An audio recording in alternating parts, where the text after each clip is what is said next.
I don't got no friends. I don't got no friends. You know what I mean? I got supporters, people on my side and people on the other side.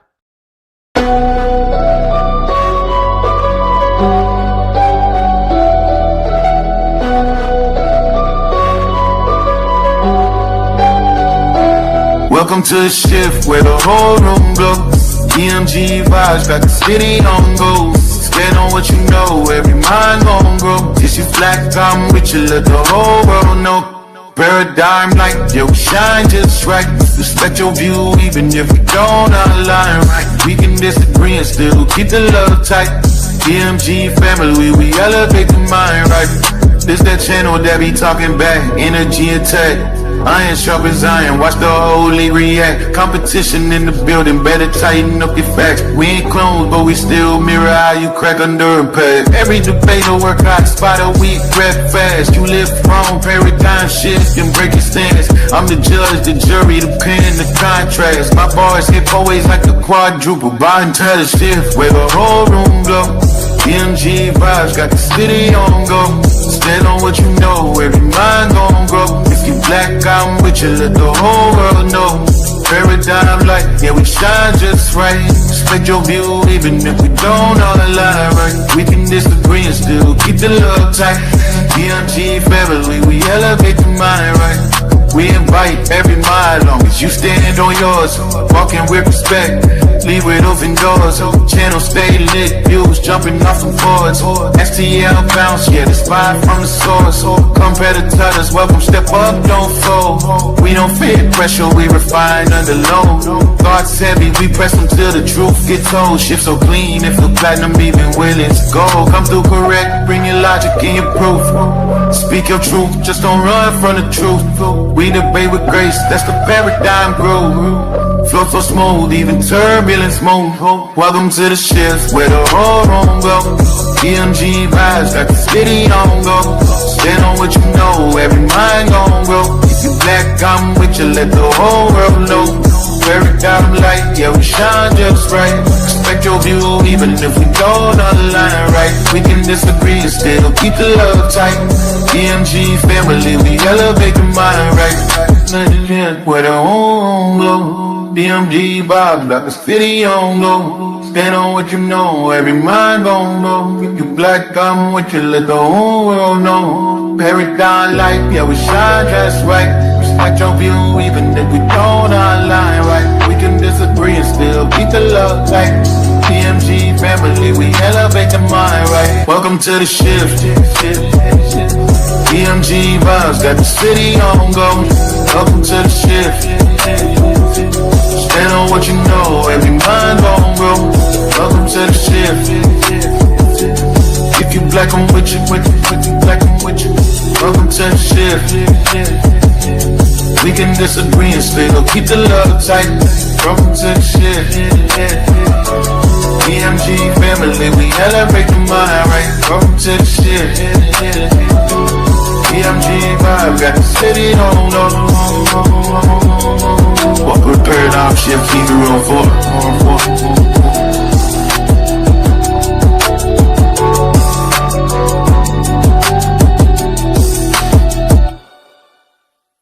Y'all know I say that greeting for one reason and one reason only. It's because if you black, I'm with you. And I hope that you with me.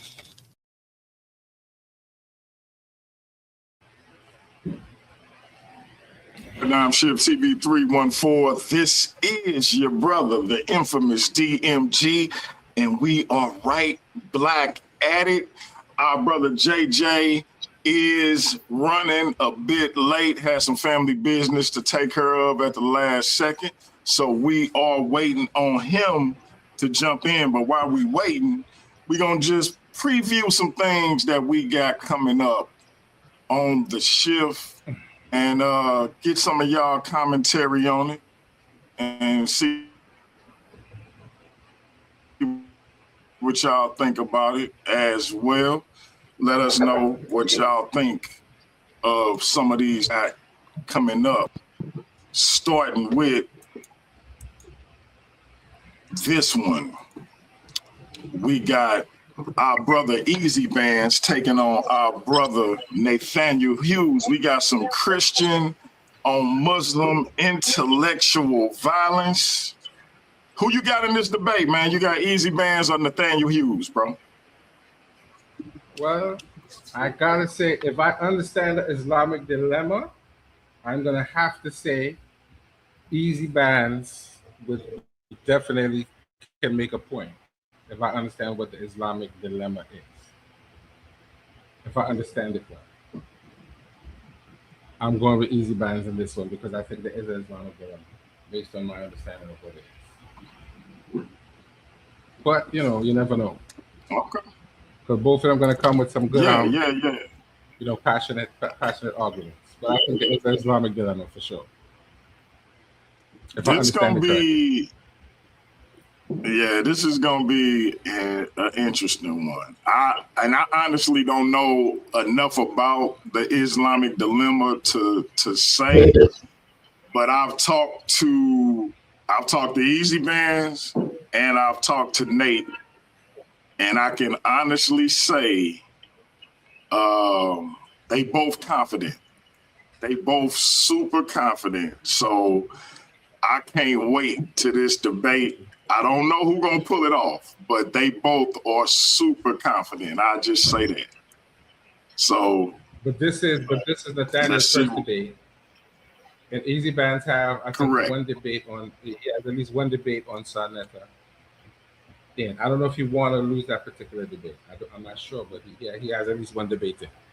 So.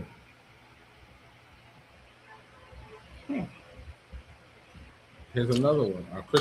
Correct. So we gonna see. We gonna see. All right, man.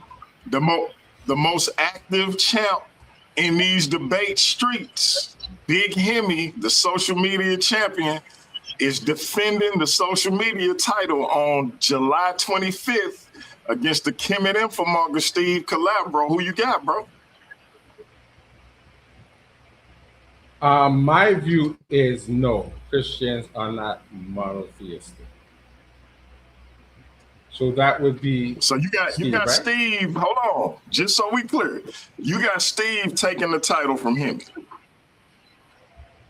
I think he could do it if he frames his argument correct, because Christianity is not monotheistic.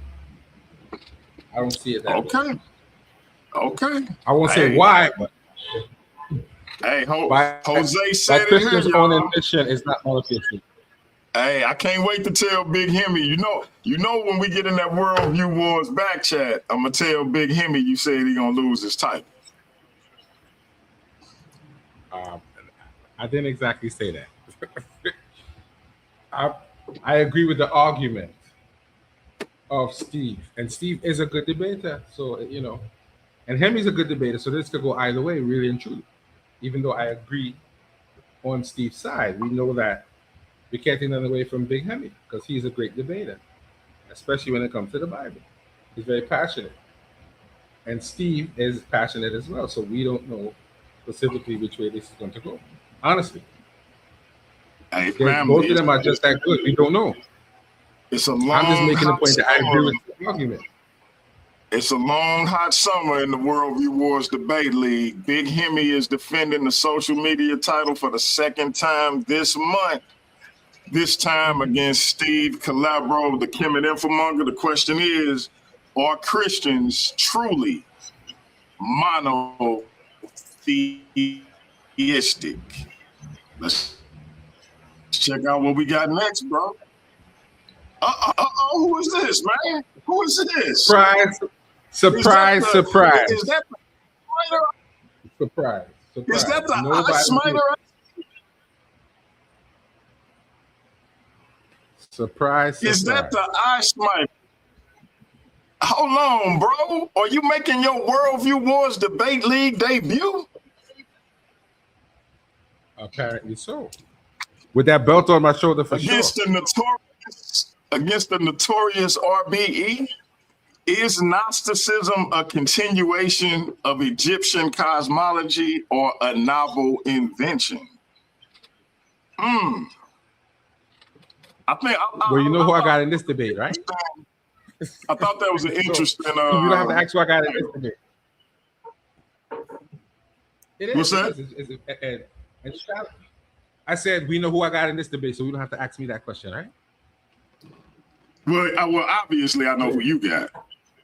I'm gonna tell you, bro. I think Raymo gonna surprise you, man. And I'm not just saying that because he's from St. Louis. I'm not just saying that because he's from St. Louis. Raymo is a young phenom, and the brother definitely have his ducks in a row. I could tell when it comes to this topic. So that might be one thing he might have over me. I'm gonna be talking to him. I'm gonna be talking to him about slowing down, speaking a little more clear, and giving the people time to. He's a good debater, though, man. He's to catch up with his visuals, but I think he got a lot of potential. I think he got a lot of potential, man. This could be. I hope go ahead. This could be the opportunity for him to be the paradigm shift champ. Well, technically, this is the Worldview Wars Debate League, so the paradigm shift title not going to be on the line. Even if you win it. Remember, the paradigm shift title is separate from Worldview Wars. Oh. You know it's gonna sound crazy, but I'm disappointed. That sounds crazy, right? That sounds crazy. Well, Raymo, that one's off the table. But you never know. I might bounce up Hemi and we might unify the title. I don't know. Oh man. I think me and Hemi can do something. We can unify the title. Oh man! Hey, listen! Don't bite off. Don't bite off more than you can chew, bro. Don't bite off more than you can chew. If you're in it, you're in it, man. Don't go for the bottom. Once you get that belt, you're allowed to go for the top. So do not bite off more than you can chew, my brother Jose. My brother Jose, do not bite off more than you can chew. All right, man. This is the last one for everybody. Yes, this is coming to y'all on August 1st. Y'all be ready for that on August 1st. This is the last one we gonna preview, and then hopefully JJ will be joining us soon. We got Lucifer the Devil, aka Joshua, versus our brother Gideon. Or the Israelite, and this will be back-to-back days. You got Jose and Raymo, and then the next day you got Gideon and Joshua, aka Lucifer the Devil, or Israelites among the ancestors of enslaved African Americans. That is the question. Worldview Wars Debate League might have some title implications.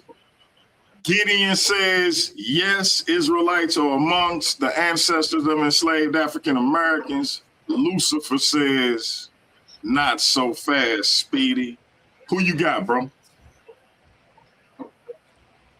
You got sympathy for the devil, or you going with my brother Gideon?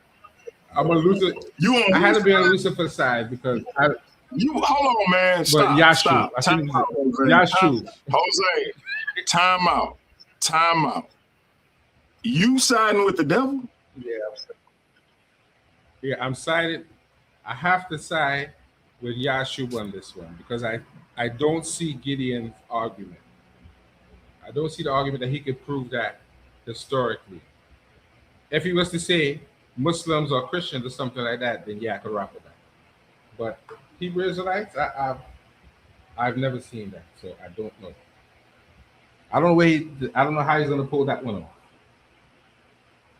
But I'm gonna the way Lucifer be beating you up, I never thought I'd see you side with him, bro. Well, I mean, you have to be intellectually honest. I think he has I simply think he has a better argument. So I'm siding with the argument, not necessarily the man. The argument to me is a good argument.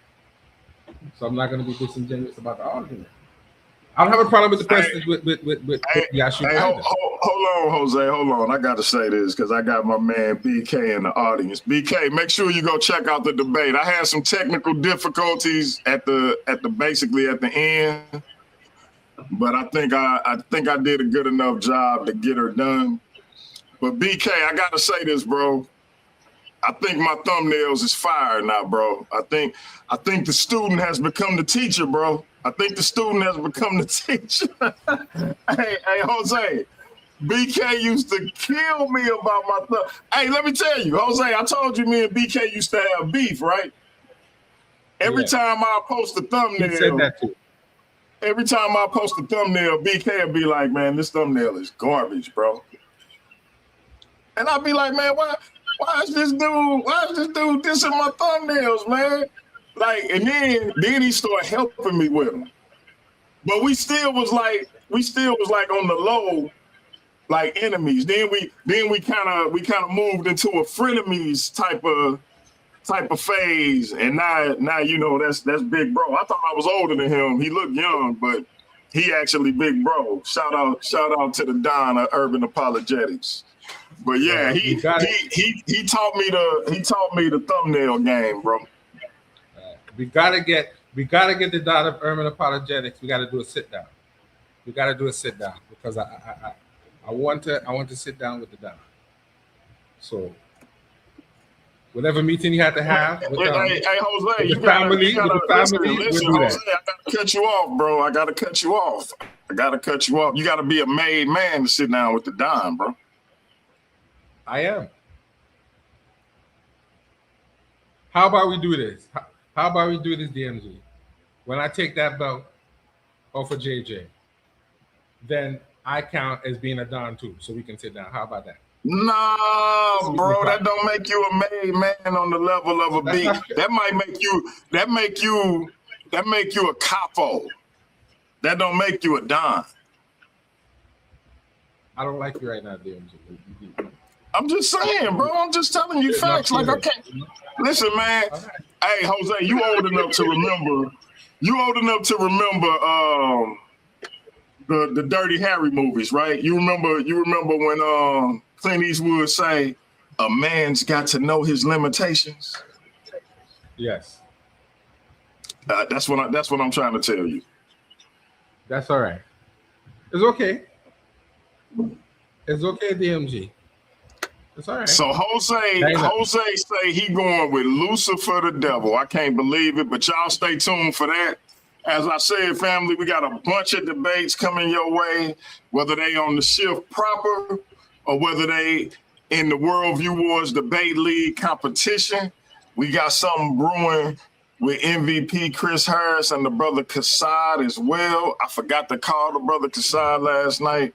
Hope the brother ain't too disappointed in me. I'm gonna try to hit him up later when we get done with Jose and BK. JJ. Speak it into existence. Speak it into existence. Look, I had to remove you.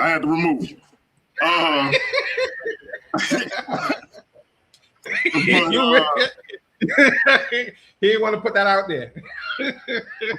He said, "Don't do that." All right, I feel you. But yeah, let me call JJ, man, and see what's up. We need to get some more debates for August. So anybody who's interested in doing any debates, come in. I haven't been doing my I didn't do Where There's Smoke, There's Fire this week because of the debate. But I'm going to bring that back this Friday. So anybody who's interested in doing call-outs, we're looking for debaters for August because July was hot as fish grease. So now we're trying to get some people for August to come in and do some debates. So I'm going to do Where There's Smoke, There's Fire. DMG might do a free smoke or something else as well. So I'm looking for people to fill up August just like we did this month for July. So people come in. We're going to do some free smoke. Where there's smoke, there's fire. Smokity smoke. Let's burn down the place. We're doing everything because we want you guys to come in and make August just as good as July is about to be. Hey, Jose, who you think would be a good first opponent for King J in Worldview Wars? Me? You don't think he should face Big Hemi? No. I Because think they had an interesting exchange on our face-off. Listen, it's up to you. But if I'm not first, I want to be second. So you won't smoke with King J? Yeah, of course, for sure. And my smoke is simply, can you understand the text? How skilled are you in the basics of Medunetia? That's what I want to discuss. That doesn't even have to be a debate. That could just be a discussion. That doesn't even have to be a debate. That could just be a discussion to show what you know, what you think you know. I am not the best in Medunetia, but I have enough of an understanding to know what I'm talking about. I ain't gonna go above my own head. I know. Hey, family, this link is only for JJ. This link is only for JJ. But we will open it up once the debate is over. You have a 3-minute opening. You have a 3-minute opening, 2 10-minute rounds, 2 10-minute chin check sessions, and a 3-minute closeout. You will have 2 judges and yes, sir. Oh, wow. That's interesting. That should be interesting. So the poll is going to go up on the community page. So the poll is going to be the determining factor. And now the poll may just be for kicks and giggles if the 2 judges agree. Now, if the judges split, then we go to the poll. If the judges are not split, if the judges are unanimous, then somebody just got a unanimous victory. That makes sense? That makes sense. Since I got 2 good judges that I know I can depend on, I might start doing all the debates like that. If the two primary judges agree, that's a unanimous victory. If they split, I do a poll, and the poll will decide. I kind of like that. I'm a think about that. Even in worldview wars, I'm gonna think about that. All right. So we have to wait for the results, DMG? Yeah, we're gonna do a results show on Tuesday. Get the judges time to watch it a couple of times. All right. I feel you. Yeah, because I talked to like 5 different people, bro, and I literally only got 2 judges that I can depend on. So I'm not finna keep asking a bunch of different people when I know I got 2 people that's locked in with me and that actually gonna rock out. You feel me? Yeah, we got the champ in the building. I might go to a different system, man. And now on those weekends where we got those back-to-back joints, like when you go against Ramo, and then the next day we got Gideon and Lucifer. I'm gonna have to have other judges for that. Like I'm not gonna ask them to debate 2 back-to-back debates. You know what I'm saying? So, but man, listen, family, we in business. We are in business, man. The legendary, the Hall of Famer. Some call him the HOK GOAT. Unequivocally, undeniably, the founder of the Lion's Den. I call him the legendary Mandinka Molly, aka JJ7K. But we just gonna say this for right now. The champ is here! The champ is here! The champ is here! The champ is here! All right, family, listen, man. We about to get this party started. Hey, listen, I'm gonna get my clock ready. Blessings, man. Hey, Go ahead, bro. Talk. share this to my audience. Do you think? But quick. Yeah, I keep talking. Let me share it to my audience real quick. No profanity. No profanity. Ain't Can you hear me? Michelle.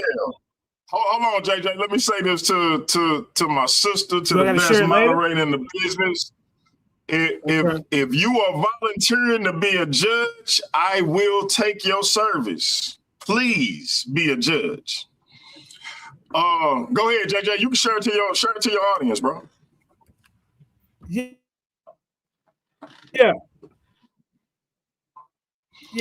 Hey, somebody say you breaking up, JJ. Yeah, I'm gonna share it real quick. Y'all keep talking. Yeah. Jose, what's his name? Fake that. But yeah, I'm gonna have to listen from his rounds from my phone because for some reason you breaking in and out, DMG.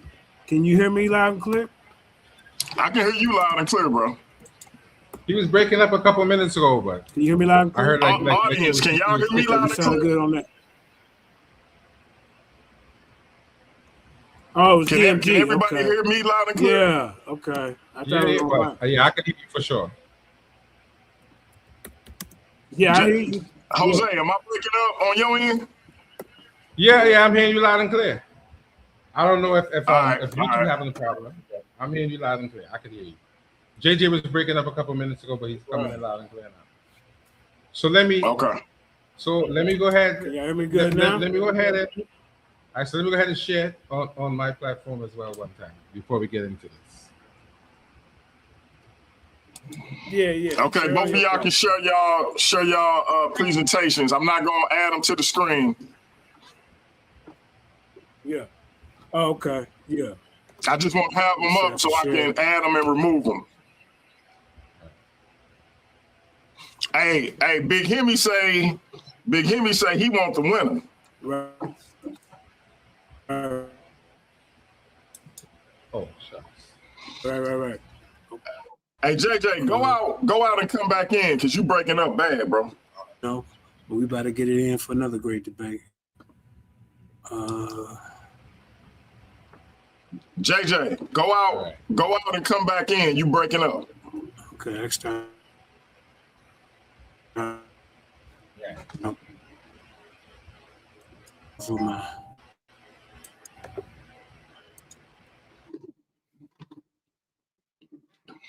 Jose, do me a favor and move your screen for me. I just want to see if it's working.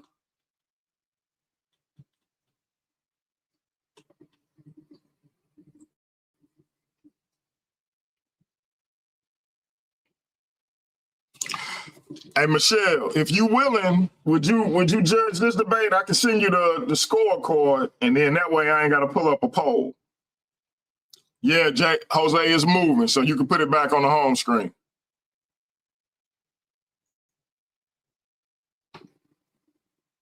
All right, good. I got you.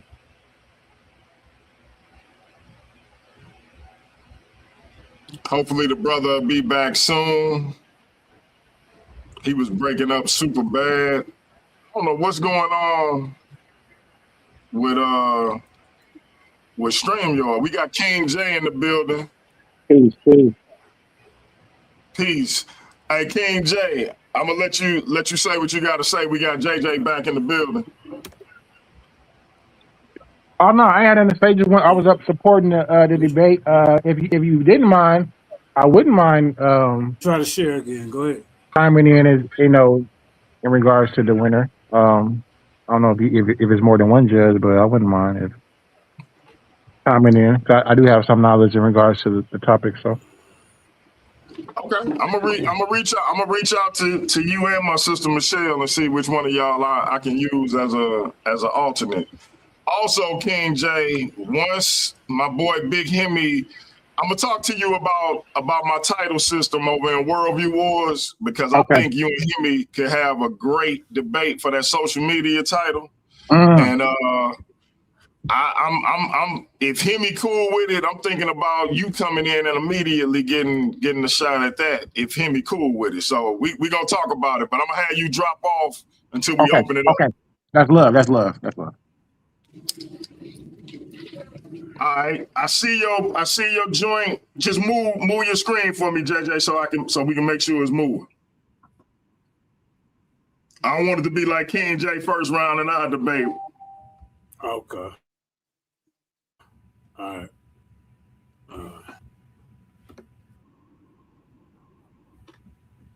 Right. Hold up. Which one was it? Yeah, my screen gonna move. Yeah, I'm good. I don't see it moving, bro. Oh, you don't see it moving? Oh, let me hold up. Okay.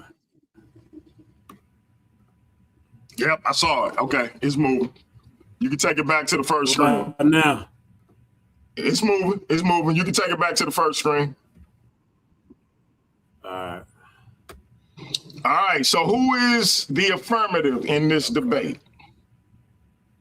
So go ahead. Who's the affirmative? Did any of the ancient Kemetic dynasties practice retainer sacrifice? Did any of the ancient? Hold on. All right. So are you ready to do your 3-minute opening?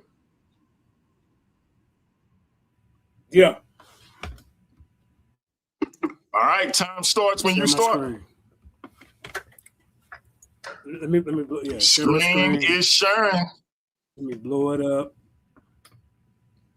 I'm gonna make it full screen, and the time will start when you start.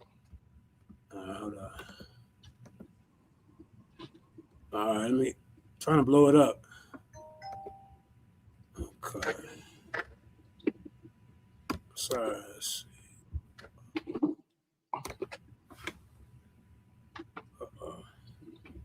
Shout out to Miss Mandinka Molly in the building. Okay, that's pretty good. Yeah. Hey, first off, I want to give a shout out. You can start my time. Shout out to my wife, my queen, my forever Jenny Hayes. You know, she always got my back. Shout out to the Lions Den. Hey, shout out to Paradigm Shift 314 for giving me the opportunity to represent the belt. You know, this will be my first title defense. So my premise. Can y'all see my screen? Can y'all see my screen? Yes, sir. All right. So my premise is, ladies and gentlemen, that the first dynasty Egyptian retainer sacrifices is a state formation ritual. This premise argues that ancient Egyptian retainer sacrifices was not mythic or exaggeration, not borrowing from Mesopotamia, China, because I heard him and his partners say some of that, nor a precursor to Indian satire, but a historical, verifiable, temporary bounded practice. This is a bounded practice confined to Egypt's first dynasty. What my opponent is going to have to do is to go against the academic consensus, ladies and gentlemen. This is a dead argument. I want you to know this before we even go into this debate. He's going to have to deal with stratigraphy. You know, Gunter Dreyer's work. Where when you think about it, they burying when you do burials and stuff, they showing that was it redug and all that. No, this is one continuous pour. All these people died together. So now he got to prove, well, just natural causes. You want to prove the natural causes. It was an instrument of early state formation, ladies and gentlemen, designed to display the king's absolute control over life. This is the God-king dogma in the first dynasty. The king was the natural living on earth.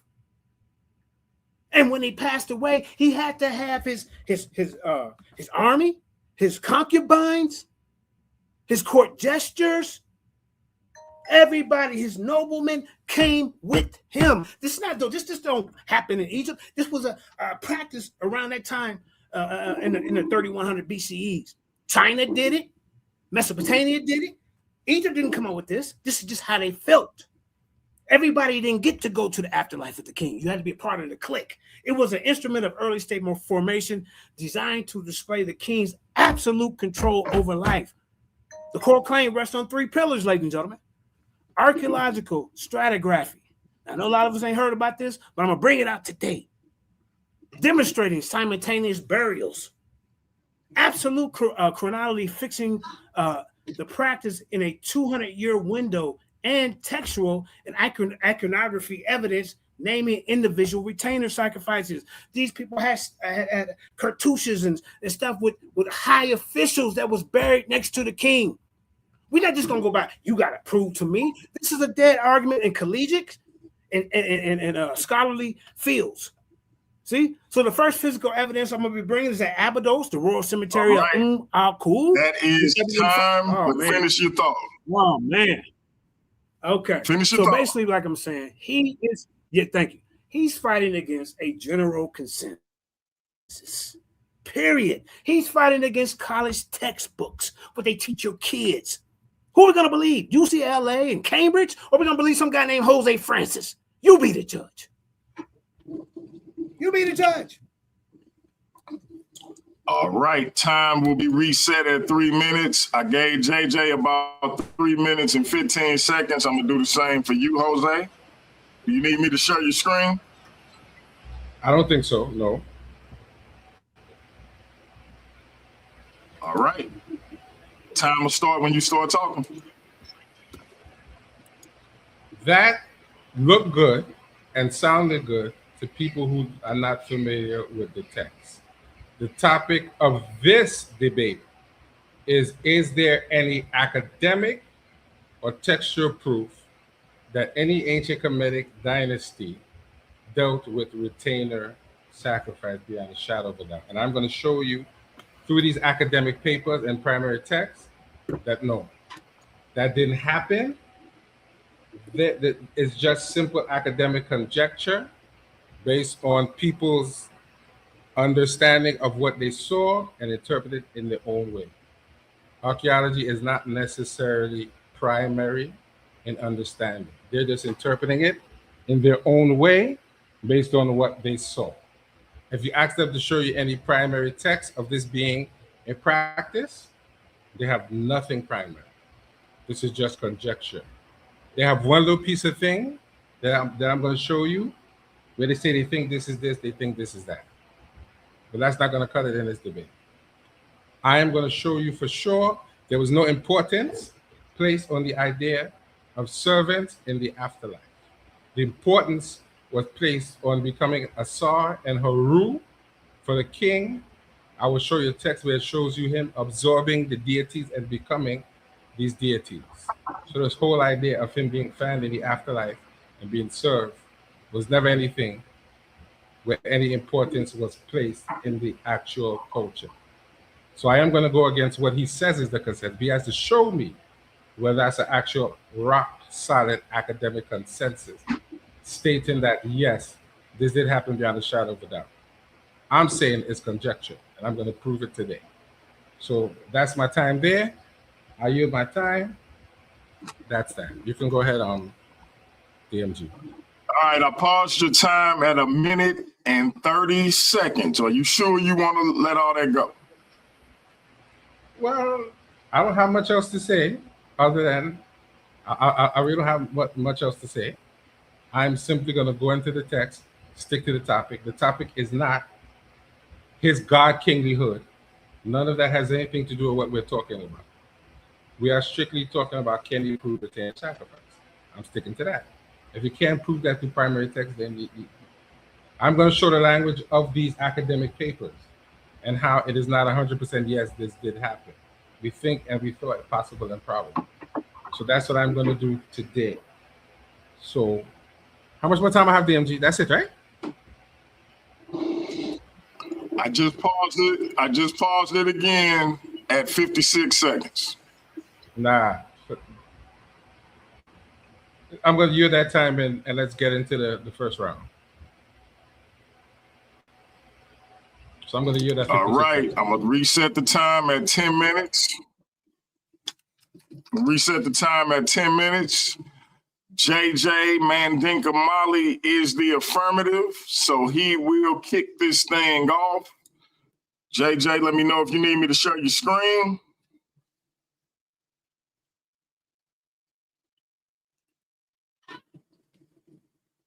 Yeah, ladies and gentlemen, let me get my screen going. Hold up. Let me get my screen going. And this is hold on. I'm not gonna say words. I get my information now. Oh, there it is. PowerPoint. Yeah. Okay. I'm having some technical problems already. Hope you can see that. You in some trouble, sir. Yeah, you in some goddamn on trouble. I don't even know. Let me blow it up a little bit. Let me blow it up for everybody. That way, for the guys who, wearing them bifocals, they can see what's going on. You hear me, ladies and gentlemen? Let me know, DMG, when you can see this. Let me blow it up a little more. All right, I got your screen up. Time starts when you start. Okay, that might be a little too much. All right. Time starts when you start. Let me see. Let me make sure y'all can. Okay, yeah, we can see everything. All right, start my time. This should have been like a 15-minute debate, but that's okay. It's in 10 minutes. So, like I said, my opponent is not fighting me. He's fighting against the general consensus, the academic consensus, what is being taught to your kids in school. So this is how major institutions teach. So he said he needs to see sources, and bro, watch this. This is a dead argument status from 2000 to 2026. I'm up to date. This presentation systematically documents how retainer sacrifice in First Dynasty is taught across leading research universities. Who we gonna believe? Between 2000 and 2026, are we gonna believe Jose Francis Vega, or are we gonna believe the schools, the academics? You see, he could even do 3 minutes of an opening, so he ain't got to stand a chance in this. We're drawing off course syllabi, what they learn in your schools, ladies and gentlemen. Standard textbooks and peer-reviewed literature. This is what I'm gonna be presenting to this debate. What are you gonna be bringing? We don't care what you believe or we got to prove to you, because you don't matter. See, it demonstrates that the practice is no longer presented as a hypothesis, but as an established archaeological fact.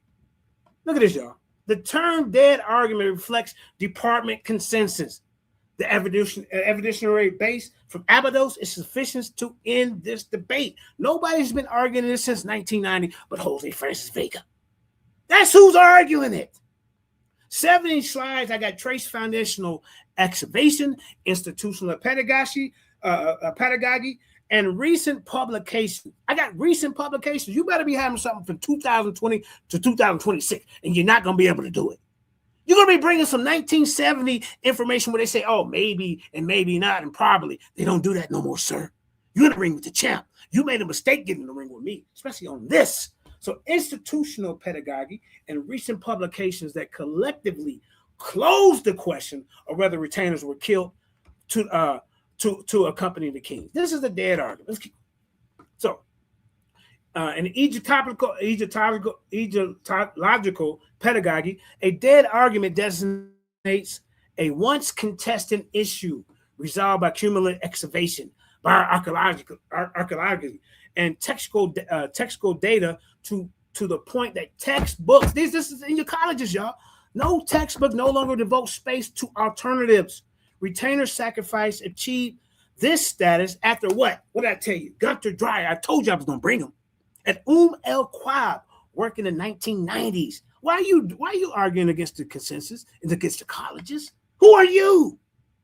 1990 confirmed subsidiary burials were simultaneous and violent, not symbolic as a Jabari type would say. By 2000, departments at Brown, UCLA, Cambridge, UCL, and Chicago listed the practice in lecture. This is in your schools outlined as factual, citing multiple independent lines of evidence. This is what I'm bringing.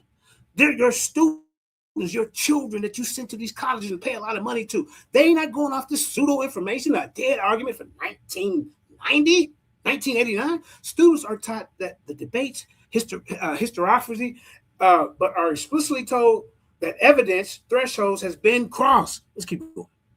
Let's keep going, ladies and gentlemen. Hold up. So I'm going to get you. You shouldn't have ran your mouth. Now look at this. Dreyer. This is where they build the main case. Off of Gunter Dreyer's 1990 one seal evidence. I'm bringing you archaeology. Gunter Dreyer's 1990 preliminary report at MDAC 46, page 63. So you better be bringing some sources and references. Provided the critical anchor for the modern consensus by publishing a mud-sealed impression for the tomb complex of King Aha and Abydos. You better start right there and be able to debunk that, or you don't have a snowball's chance in jail. Look at this, y'all.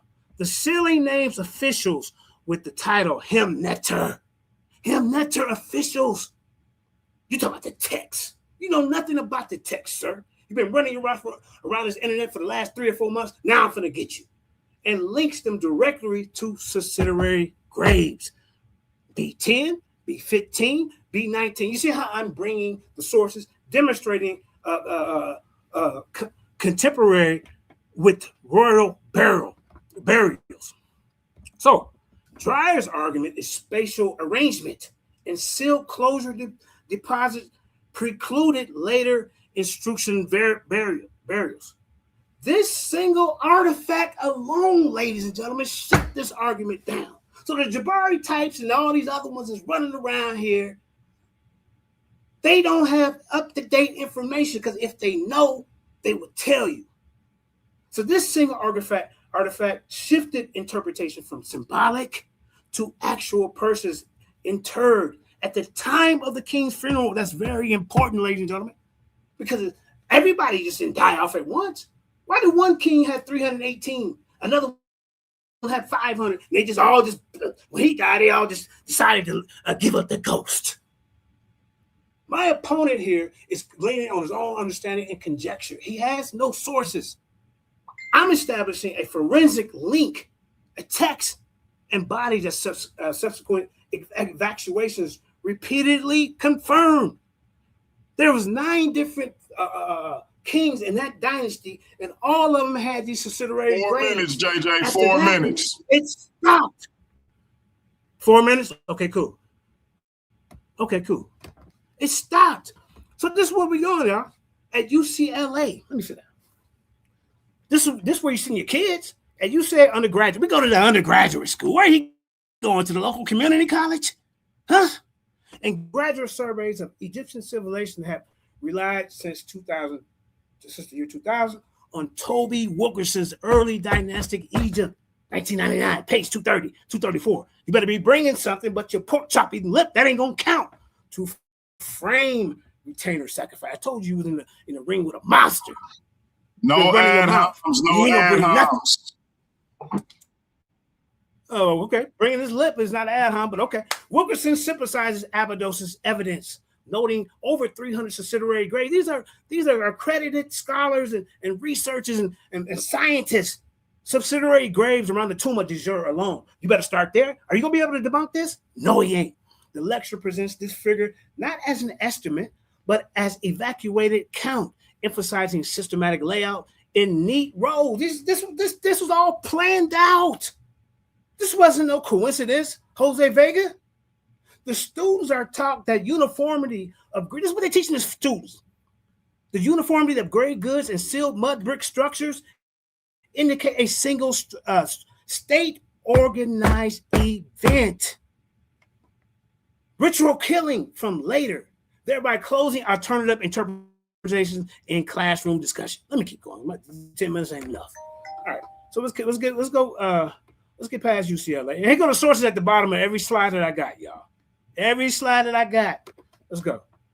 I wish this was a 15-minute. 2 minutes. 2 minutes. Yeah, man. Jesus Christ. All right. So let's go to Cambridge then. At Cambridge, Catherine Bard, you won't have to debunk her. You're going to have to debunk Gunter Dreyer. Nobody's done it. 1999, An Introduction to Archaeology in Ancient Egypt, pages 115 to 117, anchors the first dynasty lecture in part 2. Bard presents Abydos at tomb U and J and the Royal Cemetery as evidence for emerging state power. Guess what they say, y'all? With retainer burials cited as unequivocal proof of human sacrifice, sir. You got to ring with me with this nonsense because you say it. I'm Jose Vega. Supervisions require students to sketch. Do what they require the students to do, y'all. Elku plans and memory, labeling subsidiary roles. The text is concise in language. Hundreds of retainers were sacrificed and buried around the tombs. This is taught verbatim. How you gonna go against this to schools? Signaling that the fact is not open to undergraduate reinterpretation, establishing a dead argument, pedagogy from year one. They go to source right there. See, he ain't got no sources. He just, oh, you got to show me. Now look at this, y'all. So Bard emphasizes stratigraphy over speculation, noting on page 116 that subsidiary grade, he ain't gonna address none of these sources because he know none about it. 116 that subsidiary grades cut into clean desert gravel and were sealed beneath the same construction layer as royal mastabas, precluding later reuse. That means they didn't go back in. It was one continuous pour. Cambridge lectures used the stratigraphic argument to teach Harris matrix reasoning. Do you know anything about that? We ain't talking about no hopscotch bubblegum, got dang on bozo show reasoning. We talking about academics showing students their relative proves continuously. The textbook that is time. That's time. Finish the thought. Caption sacrifice. Hold on, right here. With the caption sacrifice, not cemetery. Undergraduates are assessed on their ability to explain why this sealing context eliminates the symbolic burial hypothesis previously floated around in 1970 literature. And that's what he bringing, y'all. You lucky this ain't a longer debate. I'll beat you to the time kept going. All right. JJ7K, the mighty Mandinka Molly in the building. The champ is here. In the building, brother Jose Francis. Hey, I hope you got some powerful information. The champ came out swinging, brother. Are you ready, Jose?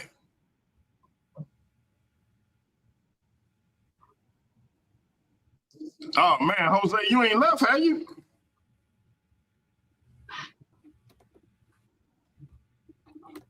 Jose, where you at, brother? Yeah, I'm right here. I just need to. I was about to say, hold on, JJ didn't I'm about to say, JJ didn't make Jose run away. No, not today. You need me to show your screen? Yeah. Yeah. Share this with me. Where your presentation? Is it there? Can I see it? All right, I got it. Hey, you should go to a full screen though, because we can see your presentation like off to the side. Oh. So you know how you can go to, you know how to go to full screen? Nah, you gotta help me here. All right, so it should be up at the top, and it'll ask you, do you want to start on that slide?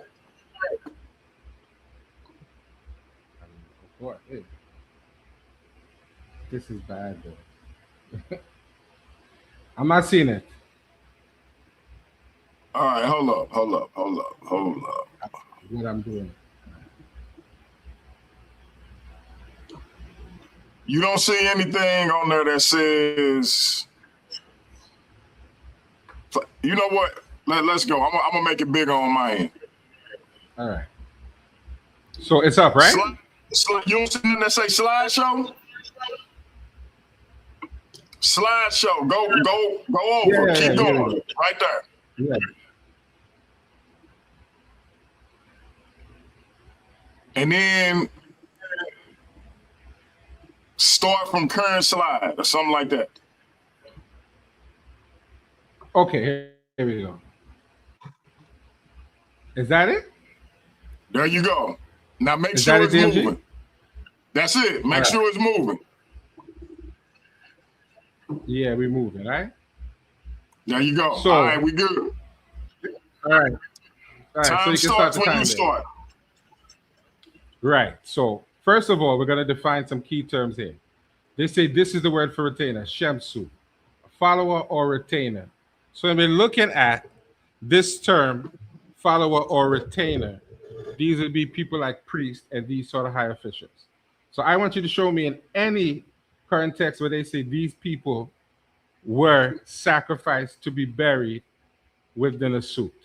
I want someone to show me that anywhere. And this is from Faulkner's Dictionary, page 326, right?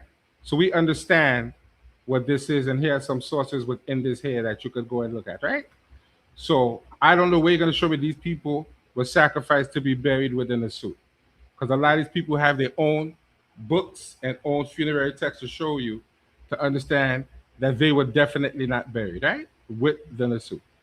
Then we have the different words for sacrifice. Safet, right? All these different words here. And all of these here, clearly this one says animal sacrifice. When you see the determinative here, clearly this is referring to animal sacrifice and not human sacrifice. So we see when we talk about sacrifice, we're talking about animals. So these are some quotes from academic papers. This is Retainer Sacrifice in Ancient Egypt and in Nubia by Jacobus van Dijk. This was 2007. So one of his quotes here is, human sacrifice has long been and perhaps still is a somewhat controversial subject among Egyptologists. The ancient Egyptians have often been considered too civilized for such a barbaric custom, as the Canadian anthropologist and archaeologist Bruce Trigger put it. The cruel forms of human sacrifice practiced by the Aztecs have caused many Egyptologists to wonder if such people can really be considered to be civilized. So now, oh wow. So now this here is, right, inevitably a famous episode from an early New Kingdom literary text, the Westcott Papyrus, is cited in this context. It is a collection of fairy tales set in a distinct past, the time of the Old Kingdom pharaoh. One of the stories tells the magical skills of a man called Jedi, who was able to reconnect the severed head and restore the victim to life. King Chifu or King Cheops, but it's Khufu, the builder of the Great Pyramid of Giza, is keen to have a demonstration of this and give the order to fetch a prisoner and use him as a guinea pig. But Jedi tells the king that it is forbidden to do such a thing to the noble cattle, human beings. A duck, a goose, and a bull are then used instead. King Cheops or Khufu is clearly depicted here as a barbarian who does not acknowledge the value of human life, right? That's his opinion, which I definitely disagree with. And I'm going to tell you why in a minute. So I'm actually going to go into the text, which is this text here, and show you the translation. Am I hearing feedback, DMG? And this is on page 219 of Mariam Lichcom's book. I forgot the name of the book. It slips me, right? Said His Majesty, have brought to me a prisoner from the prison that he be executed, said Jedi, but not to a human being, O king, my lord. Surely it is not permitted to do such a thing to the noble cattle. So what this is saying here is that in the cultural context, you can't just go around lopping off people's head because you feel to. This is saying that it is against the rules just to kill an individual with no particular reason. And they're comparing human beings to cattle. So this is presenting the idea that in the ancient Kemetic civilization, they wasn't just killing people for no good reason. And this is just to show the primary of the Westcott Papyrus. These are just some pictures of the ruler in the afterlife, you know, showing him with the deities. No servants, no written, none of that here. Right? This AI generated showing you how the text would have described the afterlife. Same thing. Once again, the same thing. This is an infograph here talking about textual evidence, right? So it's just, you know, breaking down. It's just breaking down, you know, some basic things from the text versus the archaeology. And these are some of the primary texts: the pyramid text, coffin text, Book of the Dead, underworld books. I'll be quoting from some of the primary texts. So this is what they call the Papyrus of Ani. This is the primary hieroglyphics here. And then this is the declaration. O white strider, who come forth from Heliopolis, I have not done wrong. O fire embracer, who comes forth from wherever, I have not robbed. O nosy, who came forth from, I have not stolen. O swallow of shadows, who came forth from Kemet, I have not slain people. So what is this saying? I have not slain people, which means it does not allow you just to run around killing people for no reason. And this is one of the declarations of innocence dealing with my act. I can go on, but I don't think I need to go on any longer with that. These are some more primary text here. Right, so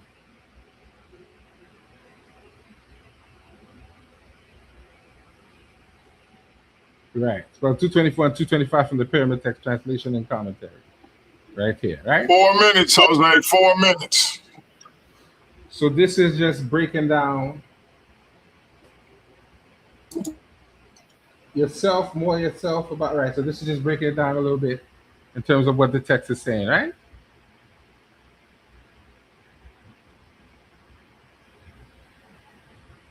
And these are more quotes from the same paper that I just showed you with Jacobus, right? This is his citation here, but also near Adaima, where at least 2 cases are known where the victim had been decapitated after his throat had been slit. Citation Friedman et al. Preliminary report on fieldwork at Hyrcanopolis, 1998, Journal of the American Research. So this is the actual quote here.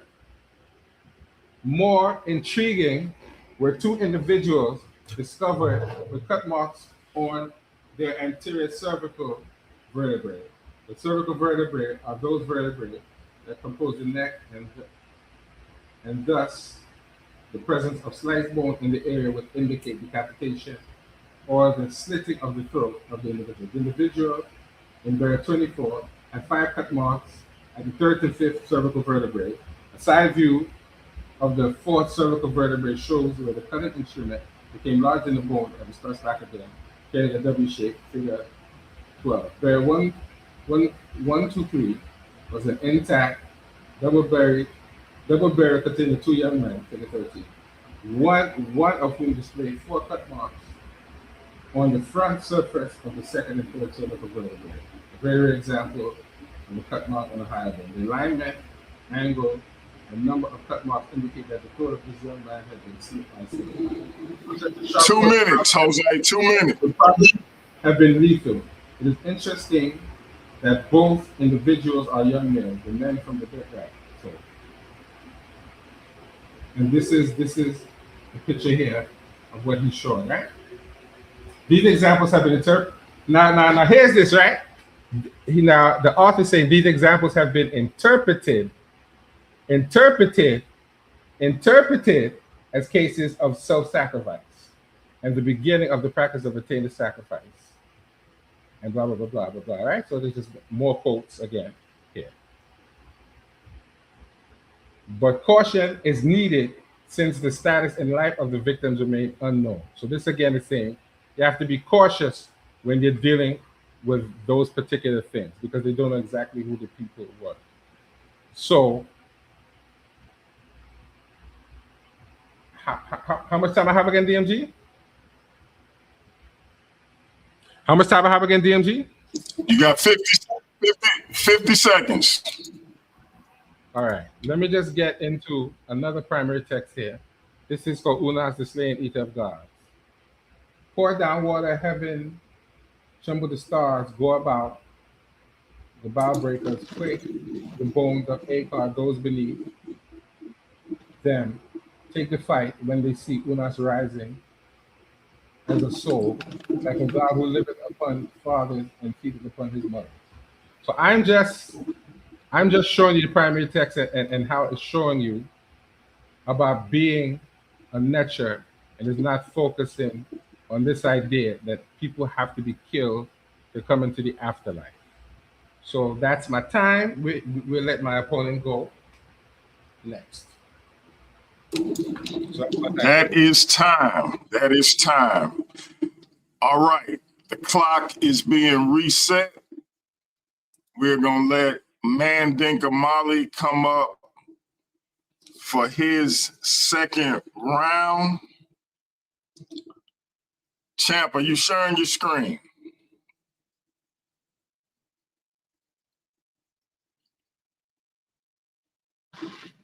No, I'm not. Hold on, let me share my screen. Can you put it back on? I thought my screen was still sharing. Are you unshared it? So I gotta go back. I unshared it, but I think when you dropped off, it dropped off. That's all right. I got it. He needed to drop off. That's what he needed to do. You know why he in front of me? That like, share, and subscribe. My screen sharing, man. Not yet. I don't know. Oh, okay. Hold up. Man.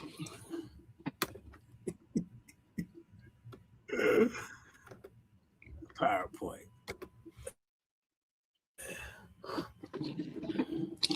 All right, family. Right, this is the start of the second round. Mandinka Molly about to do his 10-minute second round. Then we're going to go to Jose. Then we're going to go to everybody's favorite part of the show, the chin check session. All right, I'm about to share JJ's screen. Time will start when you start, JJ. Okay. Yeah. Can you see it? You see it, right? Okay. Let me. Yep. I need to get to where I need to get. Hold on. No, don't. Let me unblow it for a minute so I can skip out. Hold up. I got you, sir. I promise you. You over your head. I told you. Go past UCLA. Hold up. This Cambridge. Hold up, y'all. Where I need to. All right. Let's go back. Let's go back here, man. Okay. You go ahead and start my time, DMG. All right. So this guy said that animal sacrifice. You got to see. He said there were animals. What? There is no archaeologists that say they found 518 subsidiary graves of animals. What the hell what the heck do Cheops have to do with this debate? That Cheops is past the first dynasty. This is before the coffin text, the Book of the Dead, the Book of the Heavenly Cow.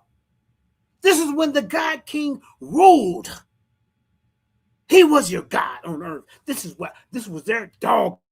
Then he said, like I said, he said, what did he say? He didn't even address what I said with Gunter Dreyer. He didn't even address what they teaching in the college school textbooks, man. This dude's a waste of my time. Now, between 2000 and 2026, over 40 peer-reviewed articles treat First Dynasty retainer sacrifice as established fact. Are we seeing my screen, ladies and gentlemen? Let me. Established fact. Shifting focus from proof to meaning. What meaning? Well, why did they stop? Why were they doing this? Journals, including JEA, JARS, MDAC, and Antiquity, no longer publish articles questioning existence. Like I said, bro, you're not debating me. You're debating the consensus. You're debating the places where you send your children to school to learn at a higher level. And what you're bringing tonight is some 1970 nonsense that's been debunked. Nobody's debating this since 1990 because of Gunter Dreyer's research, because there was one continuous pour, because there wasn't adding on to the graves. Oh, this wasn't a regular cemetery. There was no kids or elderly. Now, once those analyzing the demographics is a certain age level. They had 18 to 20-year-olds. Demographics for his royal guard. They had women. There is no trauma. And he wants to see heads bashed in and whatever the hell he was talking about. So literature reviews consistently open with a standard phase acknowledging consensus. These are peer-reviewed articles. They go to sources right here at the bottom. This publishing pattern is taught in research methods, courses as evidence of a dead argument status. This is dead argument. What are you doing? Why you get in front of me with this? When journals cease peer review, reviewing foundational denial, the field has moved on. You better be bringing some peer review articles that you can prove your point. Because we're thinking about the future and the kids. The students learn to cite this corpus as background, not a contested frontier. Jose Francis Vega. Look at it. Early 2000 articles. JJ, I stopped your time. I stopped your time at 7 minutes and 13 seconds. Are you showing something on your screen? Oh yeah. You didn't see it? Okay, hold up. Okay, we see it. I see it now. Because all I saw at first was like an email that said something about a PowerPoint link. Oh no. But now we see. You want me to start over? Do you want me to start over or keep going? You heard me, right? You can keep going where you at. If Jose good with it, you can start over. Okay, well, this is what I was reading on the first slide. Y'all see this? They go to okay, so I'm glad you told me. Jose, are you good with starting JJ time over? Well, let him start over because his presentation wasn't showing. So let him go ahead and do that. Okay, I appreciate that. Now, can y'all see it now? We're gonna reset you at 10 minutes.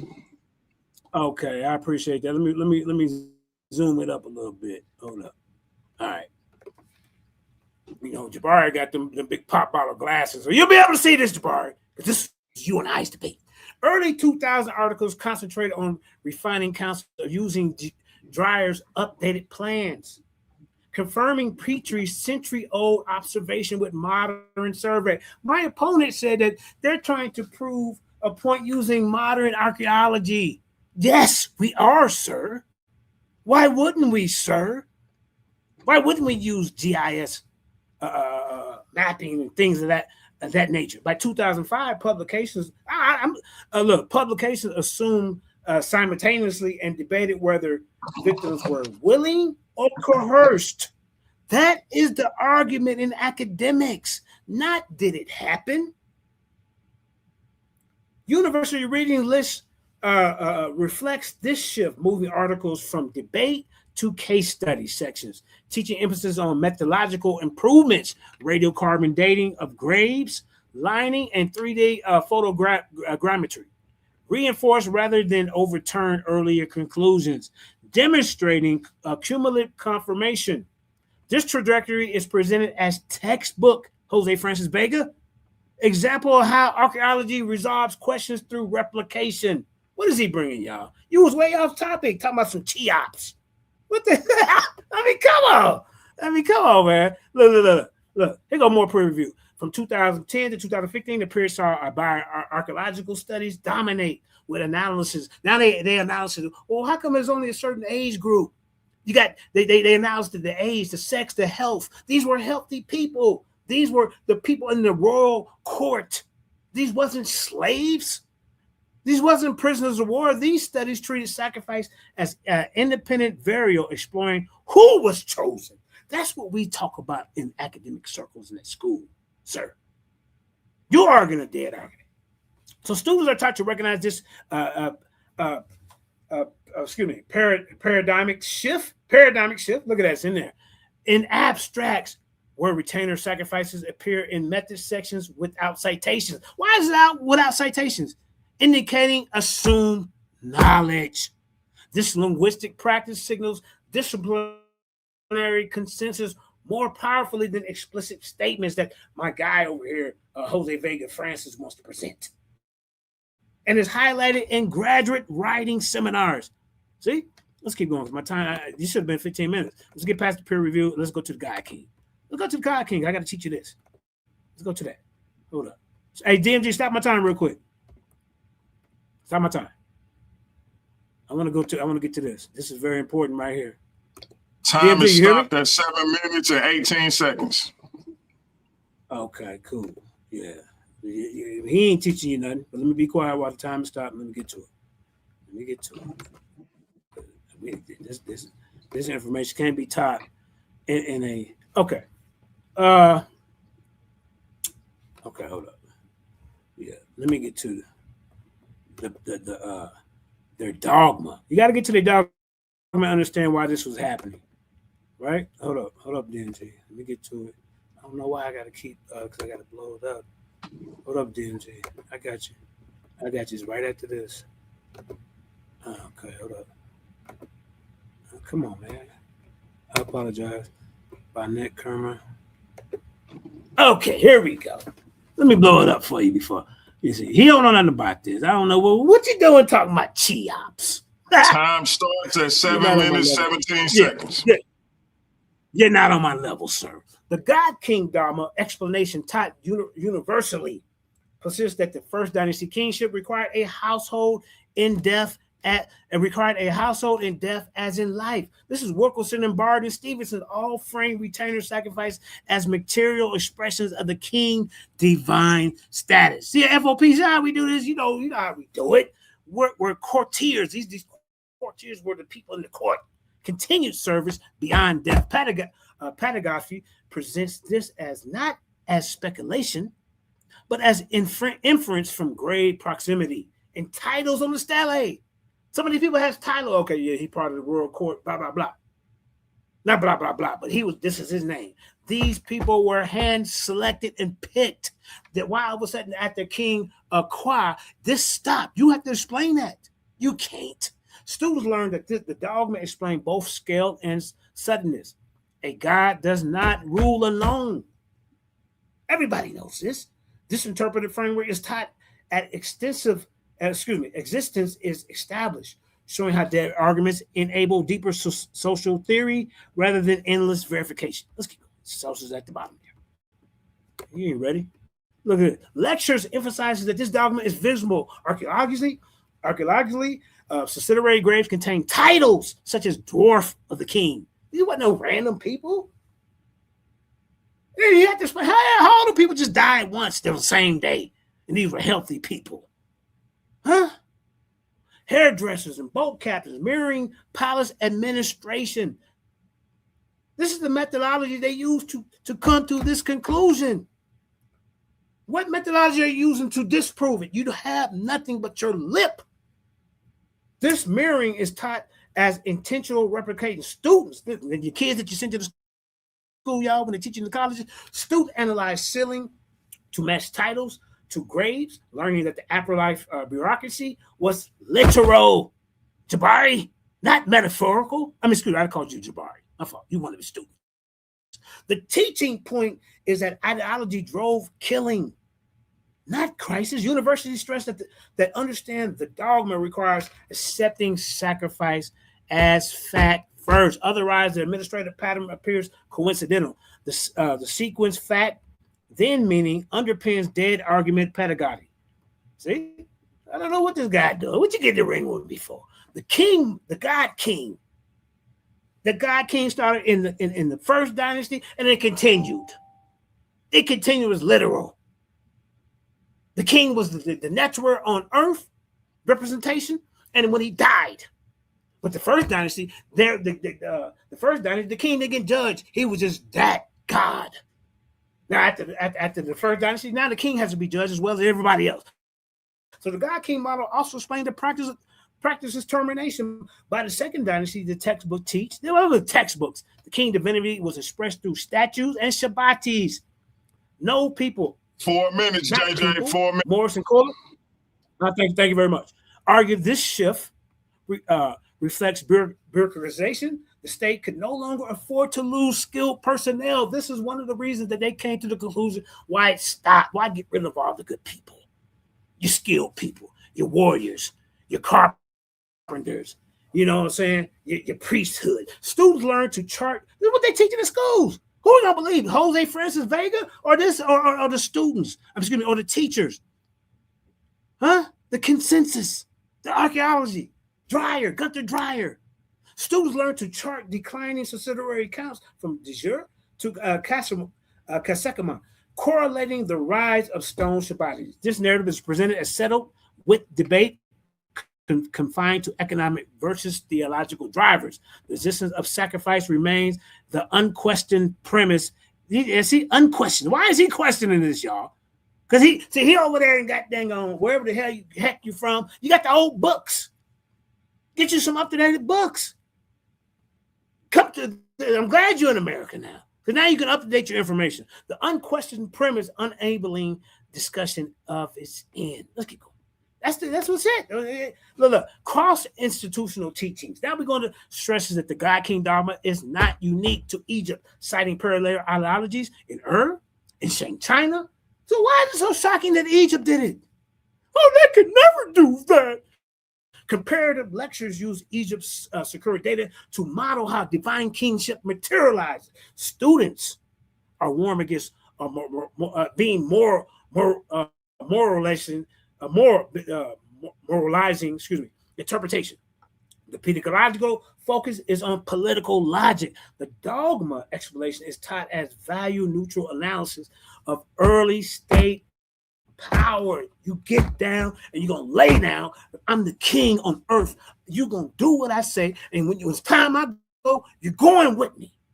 And he ain't got no source to debunk that but his lip, and that don't count in academic circles. This detachment is possible only because the factual base is secure. The dead argument status thus allows instructors to treat human sacrifices as an analytical category. The dead argument status thus allows instructors to treat human sacrifices as analytical category rather than sensational controversy. Jose Francis Vega, what are you doing? Let's keep going. Assessment rubrics at Brown, Cambridge. Now I took you to Cambridge and got one of the top colleges, and you say it requires students to articulate the God King dogma. They telling the kids you got to articulate the God King dogma using primaries from Abydos data. This debate over, man. Don't you ever get in the ring with me with this nonsense. You talking about some goddamn Cheops. You in the wrong goddamn dynasty, sir. You ain't got to respect me. You're gonna respect the scholarship because you ran your mouth. Correct answers must state that retainer sacrifice demonstrates the king's ability to command death. Citing Dreyer. Remember I told you about Dreyer? This is a standardized expectation, reflects institutional consensus. Facility notes describe the dogma as the so what following the what of sacrifice. By separating the fact from interpretation, teaching reinforces that the argument about existence is dead, while interpretive debate remains alive, training students in proper hierarchical reasoning and archaeology. Yeah, like Trick Charity said, he loved the kids. Now, who were the followers? Remember, this is what I want to get to. Demographic studies taught and courses show victims are predominantly young adults ages from 18 to 30 with a balanced sex ratio, but role-specific gendering. Analysis from Abydos indicate males in administrative titles. This ain't no coincidence. They knew who they picked. And females with cosmetic implements. And lecture presents this as selective recruiting, not a random killing. Finish your thought. Yeah.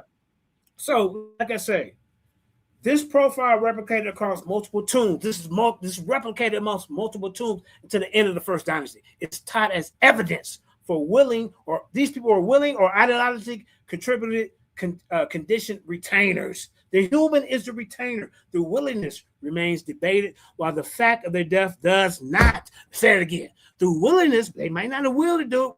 That's the debate. But the fact that their death happened during this time is not debated. It happened. It's accepted in consensus. This guy's out of his league. Get me somebody better. All right, time is reset at 10 minutes for Jose Francis. Jose, the champ, has been vicious in his assault, bro. I need you to speak up as well. Some people were saying you sounded far away in the last round, so make sure you're speaking into the mic. The time will start when you start. Are you sharing your screen? I see it. Let me bring it up. And bro, time will start. Wait a minute, is this host? This yo? Hold on, this Jose Francis? No, he ain't got no information like that, man. Come on, bro. You see that high level information? That's mine. And let me stop sharing. You gotta stop sharing. He ain't got nothing like that. He got one sentence. No, this say Jose Francis. Jose, is this your screen? That's JJ's. Hey, come on. Let me show you what this is. This is a screenshot of what he put Okay, up. wait a minute. Jose, hold on. Are you is your time starting? Yeah. Let me tell you what this is. All right, time starts. This is a screenshot of what he put up. And on the top, it says content is user generated and unverified. This is Meta AI. This is not academic. If he did this in a college, they would laugh him out and fail him. So this is what he's bringing here, arguing with me, who's showing you actual articles and actual primary text that can be verified by experts. So that's why I brought that up. And I know he's not going to think it's funny when I'm done with him. It's definitely not going to be funny because I'm going to go into the actual academic paper and show you what the academic paper says and the language of the academic paper. And then we're going to see, give me 1 second. And then we're going to see who's laughing and what's cute then. Because now's not the time to bring up AI and then pat yourself on the chest and say that you did something important. That's not how this works. Give me 1 second, DMJ. I think I had too much open. Give me 1 second. Sorry about that.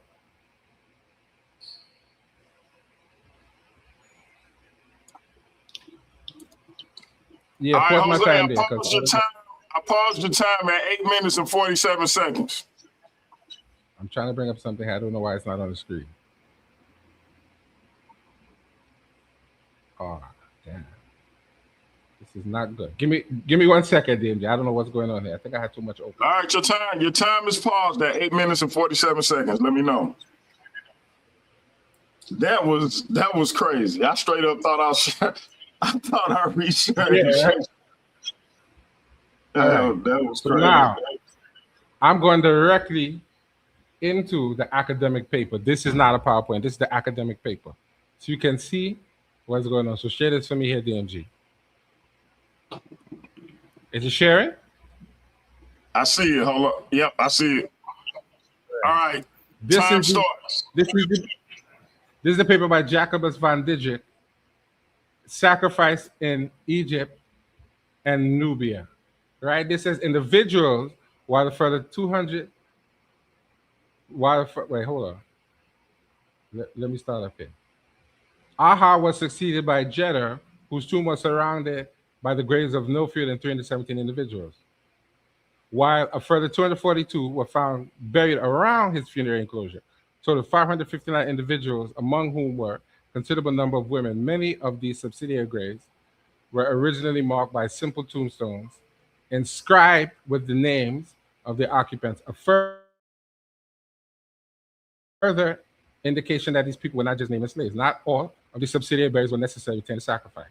So they say not, they don't think all of them obtained the sacrifice. However, in the case of the burial at Jed's tomb, Reisner, after careful consideration of the archaeological and constructural evidence, considered 63 cases probable, 63 cases probable, 63 cases probable, and a further 99 possible.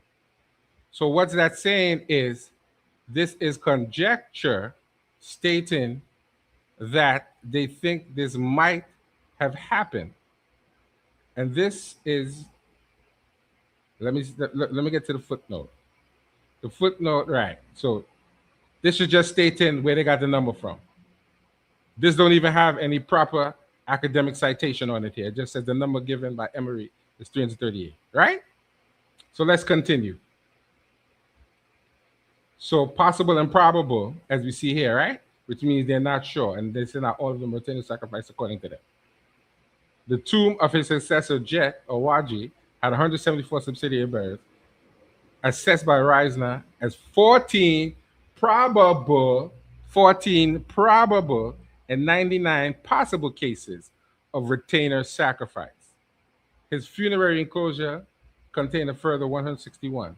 The tomb of Queen Maryneath, who appears to have acted as a regent during the minority of her son, Den, reign, contained 41.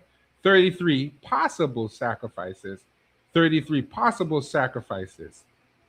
Subsidiary graves and Den's own tomb had 133. 40 probable, 83 possible, while his royal enclosure perhaps originally associated with Merenid, counted 77. The tomb of the next king, Ajib, was surrounded by 64 poorly constructed. Right, right. So let me take that down, and I'm gonna put up something else. So let me take that down.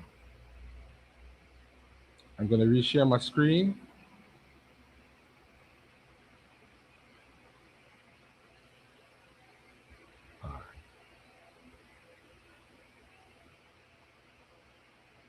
Right.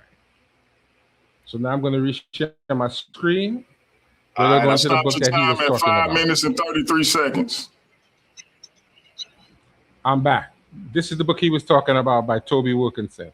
Early Dynastic Hold Kemet. on, Jose, your screen. Okay, go ahead. I'm starting your time at 5 minutes and 33 seconds.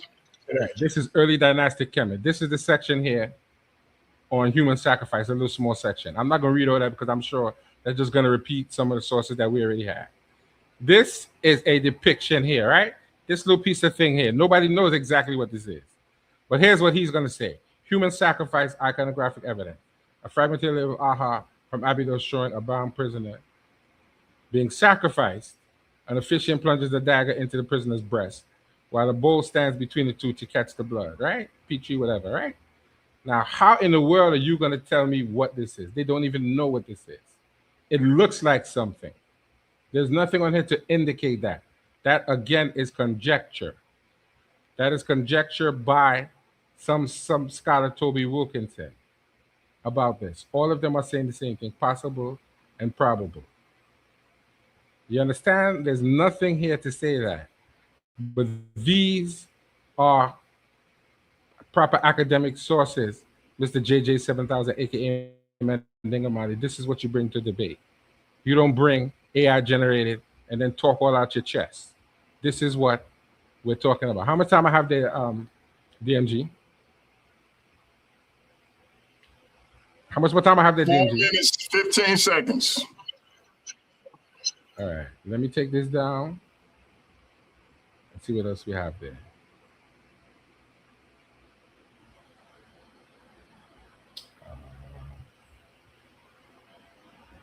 Give me 1 second. Let me bring up something else there.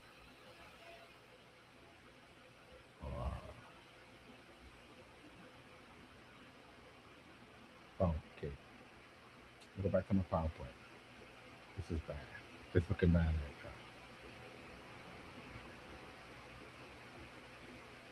So I'm going back to my PowerPoint. You see the screen here? Is it sharing? Screen is shared. Right. You got 3 minutes and 22 seconds. All right. So this again is continuing the Unas text. Are you seeing it? I think I have to. Yep, we see it. Okay. It says, Cam knoweth his mother's, his name is the noble rank of Unas. Heaven is his strength in the horizon like 10. His father, he begat him. He became stronger than he. Are the doubles of Unas behind him, the conquered are beneath his 2 feet. His guards are on him, his uri are on his brow. The serpent guide of Unas is behind him. Seeth soul, the spirit of flame, the powers of Unas protect him. This Unas, the bull of heaven. So this is getting into the iconography of how they would describe the pharaoh in the afterlife. And none of this here is talking about any servants, any retainer sacrifice. Right? The bull of heaven that thrusteth with his will, living upon what cometh into being of God. Of 2 every minutes. God, and 2 minutes. and eating of their food who comes to fill their belly with words of power from the lake of flame. So I think that, right. Behold, he who maketh to bow foreheads, Kehum, had snared them for Unas. Behold, Jesher Tepeth hath known him and had driven. Behold, come to the slaughterer that had cut the throats of them. for Unas had turned out what is in his belly. He is the messenger who was sent to drive them. Behold, Sheshemu had cut them up for Unas, had bore pieces of them. So I could stop here. This is just showing you the iconography of how he was absorbing the powers of the nature. This is not literal sacrifice. It is definitely not literal. And I was talking about Khufu because Khufu was mentioned in the actual article that I brought up, not generated AI, showing how people thought about, you can't just kill people just to kill people. So that is why I brought that up. So at the end of the day, I'm satisfied with what I'm showing. I'm showing primary or close to primary as I can get as far as the source is. I'm quoting them properly and showing you how they're not particularly sure of this practice. They're just doing conjecture to say we think it's this and we think it's that. So whatever little time I have left, I'm going to yield to my opponent, and that is that. So let's get it there. All right, Jose, you have 14 seconds left. I'm going to reset the time for 10 minutes. It is now time for everybody's favorite part of the debate, the chin check session. So now, Mandinka Mali went first in the round section because he was the affirmative. So in the chin check, he will go last. That means, Jose, you will be asking him questions first. You get to ask him as many questions as you can within a 10-minute time frame. You get to ask him as many questions as you can within a 10-minute time frame. Now, you do have 3 opportunities to stop your time. So if you feel like he's not answering your questions, you can tell him you're moving on to the next question. You can ask me to stop your time. You can tell him you want a yes or no answer, but your time is yours to control. It's yours to control. It's not mine to control. It's not Mandinka's to control. It's not the chat's to control. Your 10 minutes is your 10 minutes to control. So, are you ready, or do you have any questions for me as it relates to the chin check session? Okay, so you're keeping the clock on a 10-minute time, right? Or I have to do it. Yep, and I'm gonna be randomly sharing it to the screen. All right, no problem. Now, the first question I want to ask Mandinka Mali, what was that presentation about? What citations did he properly show? How did he? I mean, come on. What citation did you show? I want you to go back and show me the citation on that presentation. That's what that's my first question. Oh, where's the proper citation? Okay, that's your question. So my opponent wants to come up here and criticize my search engine because he went to. So you got to have some discipline. You asked me a question. My question. I want you to show me, bro. No. I want you to show me your references. That's what I want you to do. What you mean? Show me your references. You want me to show you my sources? Okay, I got you. Okay, let me share my screen. I got you. Let me share my screen. So you want to waste my time like this? I got you. Hold up. This is the chin check session, JJ. Just tell them what they is. Jose, you can look them up if you want to. But remember, I'm sharing the time. I'm sharing the time, so y'all can't share y'all screen. He can tell you what his sources is. So listen, share my screen. So they said you can't share your screen. You have to just tell me share my screen. You asked for it. You said you can't. The moderator said you just told me that you want my sources. Well, which one do you want? All right, listen. I just paused the time. I just paused the time. Did he tell me to share my screen? Listen. I need both of y'all to listen. We in the chin check session. I'm sharing the screen because I'm sharing the time with the audience and I'm sharing the time with y'all. Neither one of y'all are sharing y'all screen. If you gonna tell them your sources, tell them. But y'all not sharing y'all screen. Now I want the people to see it. I brung Gunter Dreyer. I brung Gunter Dreyer at the beginning of this search. The beginning of this. Well, so we can go to Laurel and Bestock, the Aldos evidence near East. Is my screen sharing? Is my screen sharing? He just said you can't share your screen, brother. Just tell us your sources. Screen. Just tell us your sources. You're wasting time. I'll just tell you. He can't. Yeah, he said just tell me. I'll just tell you since y'all don't want to. Gunter Dreyer is my source. Gunter Dreyer. Did I not tell you that? I told you that. So now also we have Laurel Bestock, the first kings of Egypt, the Abydos evidence near Eastern archaeology, 65.4, 2002, University of Penn, Yale, New York City. Bestock. I got Matthew D. Adams, the Royal Mortuary Enclosure of Aha and Abydos, Journal of Egyptian Archaeology, 85, 1999, University of Penn. The summary indicates Adams proposed poisoning as the likely cause of death. These are peer-reviewed articles. Because I do the research. Good. That's good. Okay. That's good. Now you want more? Okay. No. All right. Hold on. Now, secondly, that's very good.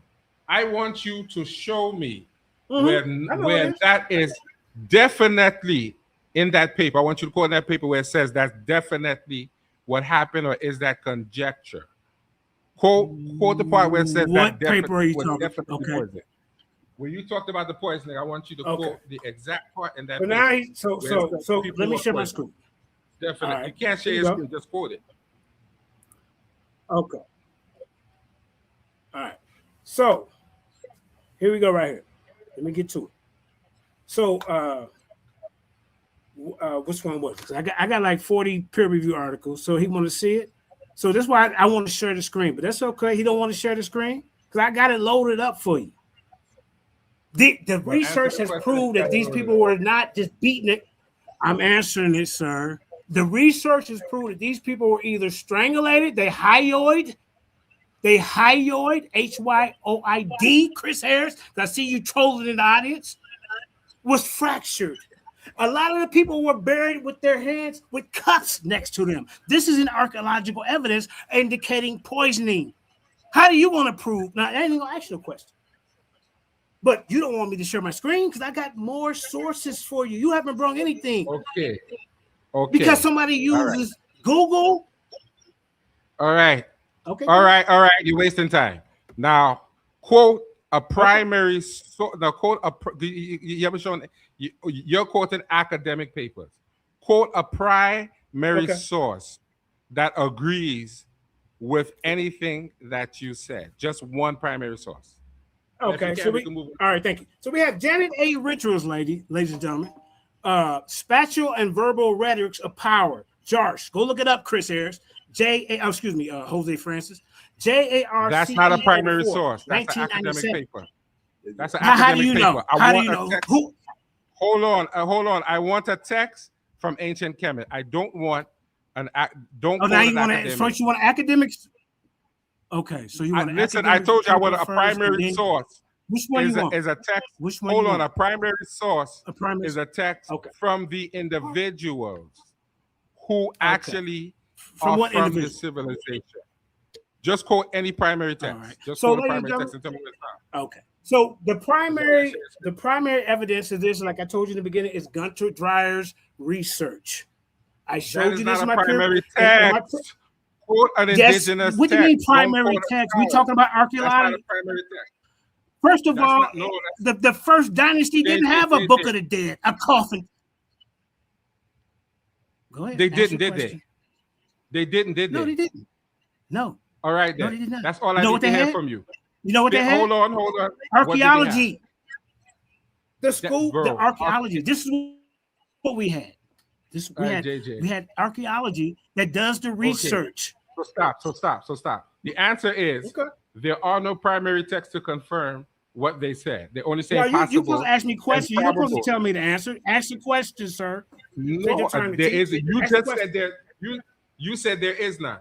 So let's move on. There are none. There are none. No, I didn't say that. What'd you say I said? Yes, you did. You said there are no texts from the first dynasty. So there are no primary texts. Jose, I stopped your time at 3 minutes and 53 seconds. Ask your question. Mandinka will answer the question. Y'all not debating no more. Ask questions. Get your question answered. Sorry. He did answer the question. So that's satisfactory. Okay. All right, ask your next question. My next question would be, do you think if you took that presentation before scholars in that present form, that they would accept that as scholarly? Do you think that that's how scholars do things? Okay. Oh, thank you. So the problem that we have in this community, ladies and gentlemen, is that people can go to Google, and Google will give you your sources and references, and Chrome will give it to you, and so will AI. AI will give you the sources, the references, the peer review articles, the Chicago manual style citations. So like I told you in the beginning, Gunter Dreyer, the summary notes that no trauma plus cups equal poison as an interpretation, forming the foundation of the modern consensus of a simultaneous burial. Gunter Dreyer also cited as providing simultaneous sealing. The sealing was all at once. Everybody died together. Are you going to explain how that happened? Because that's going to be in the question round. You better be able to do it. A cornerstone of the stratigraphic argument for retainer sacrifice. You want more? I'm going to keep beating you. No, I'm satisfied. I'm satisfied. I know you want to stop. Go ahead. Ask your next question. Ask your next question. Yeah, go ahead. I know you is. Go ahead. I'm definitely satisfied with that answer. But you keep going. Ask questions. You waste time. Okay. Now my last question. Be quiet. Now my last question to you would be, what did all of that God King status and all of that extra have to do with the topic of retainer sacrifice? Oh, thank you so much for asking that. Ladies and gentlemen, so I'm going to the dogma. I'm going to the way that these people thought back then, right? The king was everything on earth. He was their God. This has a lot to do with the retainer sacrifice debate. I thought you was well versed in this ideology, because when the king died, he cannot keep Ma'at without his court. He cannot keep Ma'at without his royal army.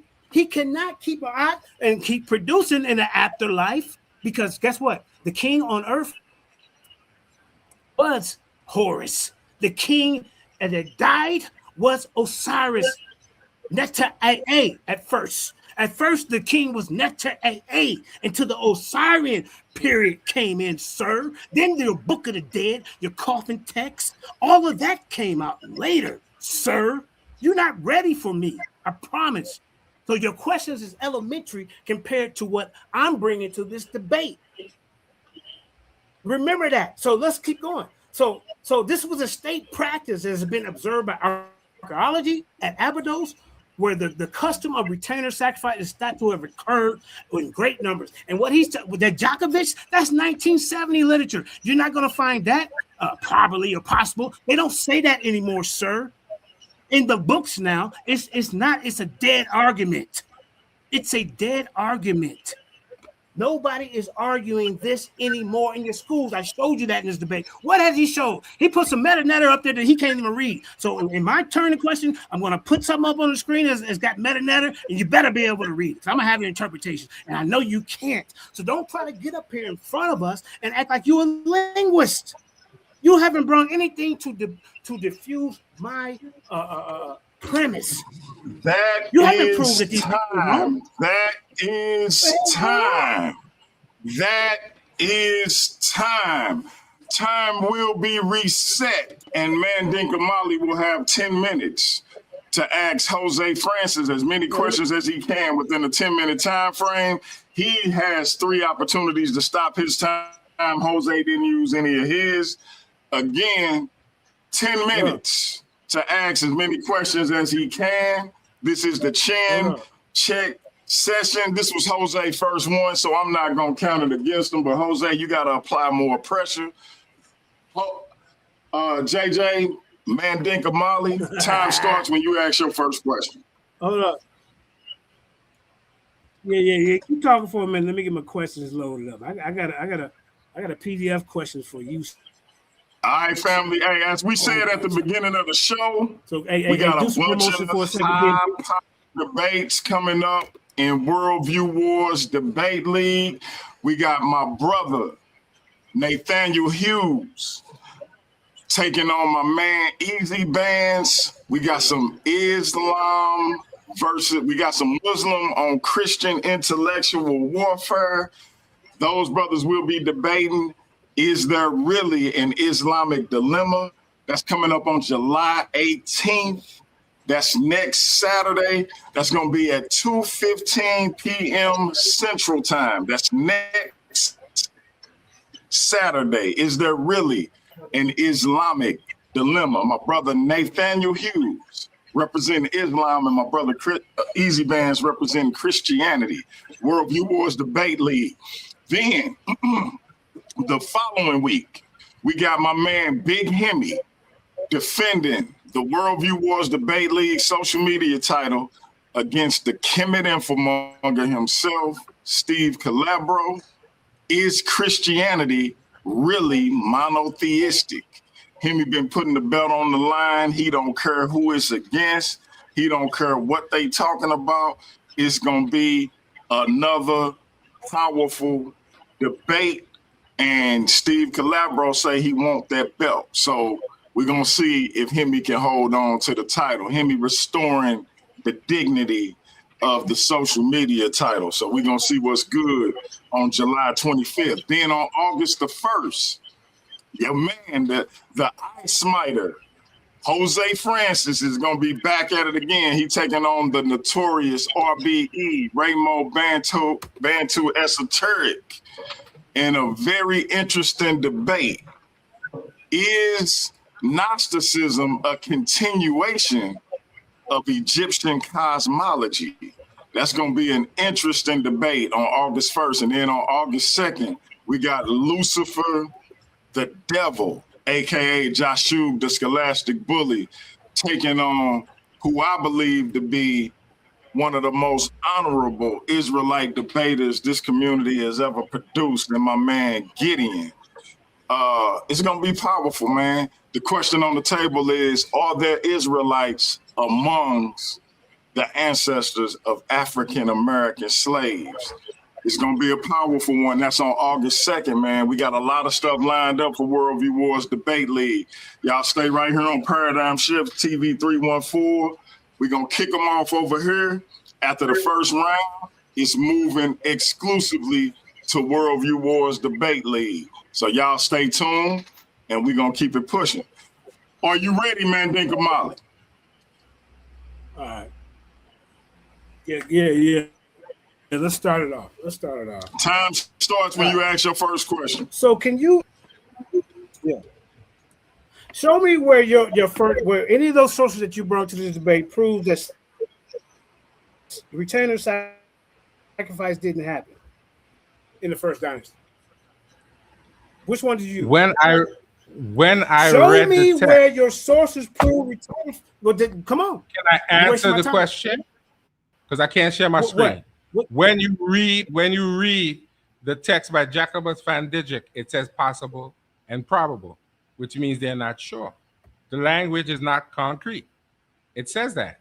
I can't share my screen, but it says that there. All of them say possible and probable. If you understand English, you know what that means. That means we think it may have happened. Okay, thank you for the answer. All right, that's it. That's enough. Show me where this guy. Hold up, bro. No, that's enough. Show me where Jacobus van Dijk goes against retainer sacrifice. Show me in that paper that you showed on the screen where he goes, where he said it that didn't happen, or that he disagreed with the scholars. Now, matter of fact, show me where he disagreed. I didn't say he disagreed. I Can said you he show me used where language. he disagreed? I did not say he disagreed. I said he uses language that makes me think he is not sure. Okay, good. That's a good answer. That's a good answer. Okay, I'm good with that. That's cool. Be quiet. Hey, DMG, tell him to be quiet. That's good. So you say he didn't agree. How old is that paper that you was presenting? 2007. How old was it? You don't know. 2007. What? 2007. 2007. Can you show where he did? Okay, so it's 2007. Thank you. All right. Show me where anybody disproved Gunter Dreyer's stratigraphy re-excavation of Abydos. Can you show me that? Can you show me that? Go ahead. No. Show me that. Stop I wasting my time. can't show you that. I said no. I cannot show you. Okay, be quiet. Next question, sir. Next question. Be quiet. Hey, DMG, make him be quiet. All right. What year? Okay, hold on. What do Cheops have to do with this debate?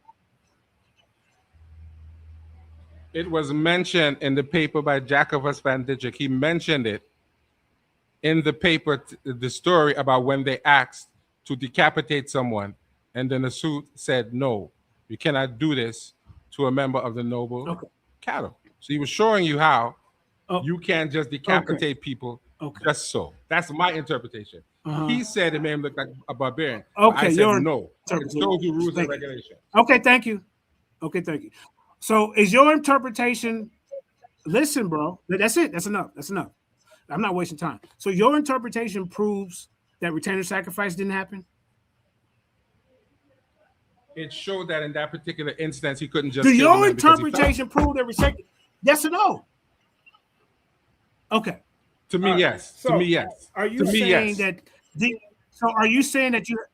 Okay. So are you saying that being beheaded is the only proof of retainer sacrifices? I never said anything of the sort. I never said that. Okay, thank you. Thank you very much. Thank you. Thank you. That's it. That's it. That's it. So let's see. So you what can you name 4 sources that you brought up in this debate? Who'd you bring up? I brought up who was it? Jacobus. I brought up Jacobus Van Dijk, who clearly seems to be one of the premier. I brought up Faulkner, and I brought up Faulkner as well. Okay, I can't remember who else I brought up yet, but okay, thank you. That's enough. You can't remember. All right. So what? I can only remember. What do Faulkner say about retainer sacrifice? That's enough. Okay, you can't even remember the other ones. What did Faulkner say about the retainer sacrifices, sir? Faulkner was the individual that I used for the definition. Faulkner is the individual who I use. Can I answer the question? Faulkner is the one that I use. I asked you to answer it. Yeah, you can answer it. He is the one I use for the primary text to show the primary text. He didn't say anything specifically about retainer sacrifice. What did he do? What did he prove? The definition. What? I showed you the definition of retainer. Can I answer? I showed you the definition came from Faulkner. And Faulkner was one of the individuals who translated the Papyrus of Ani, where it says, I have not slain. It shows you that you can't just kill people just so. It's against murder was not acceptable. So that is what I used him as a source. Okay. That is what I used him for. Thank you. All right, it's cool. So how does the Papyrus, that's cool, be quiet. Okay, you said it. How does the Papyrus of Ani have anything to do with this debate? What dynasty did that come from? What dynasty did that come from? I'm not sure. I'm not sure. What?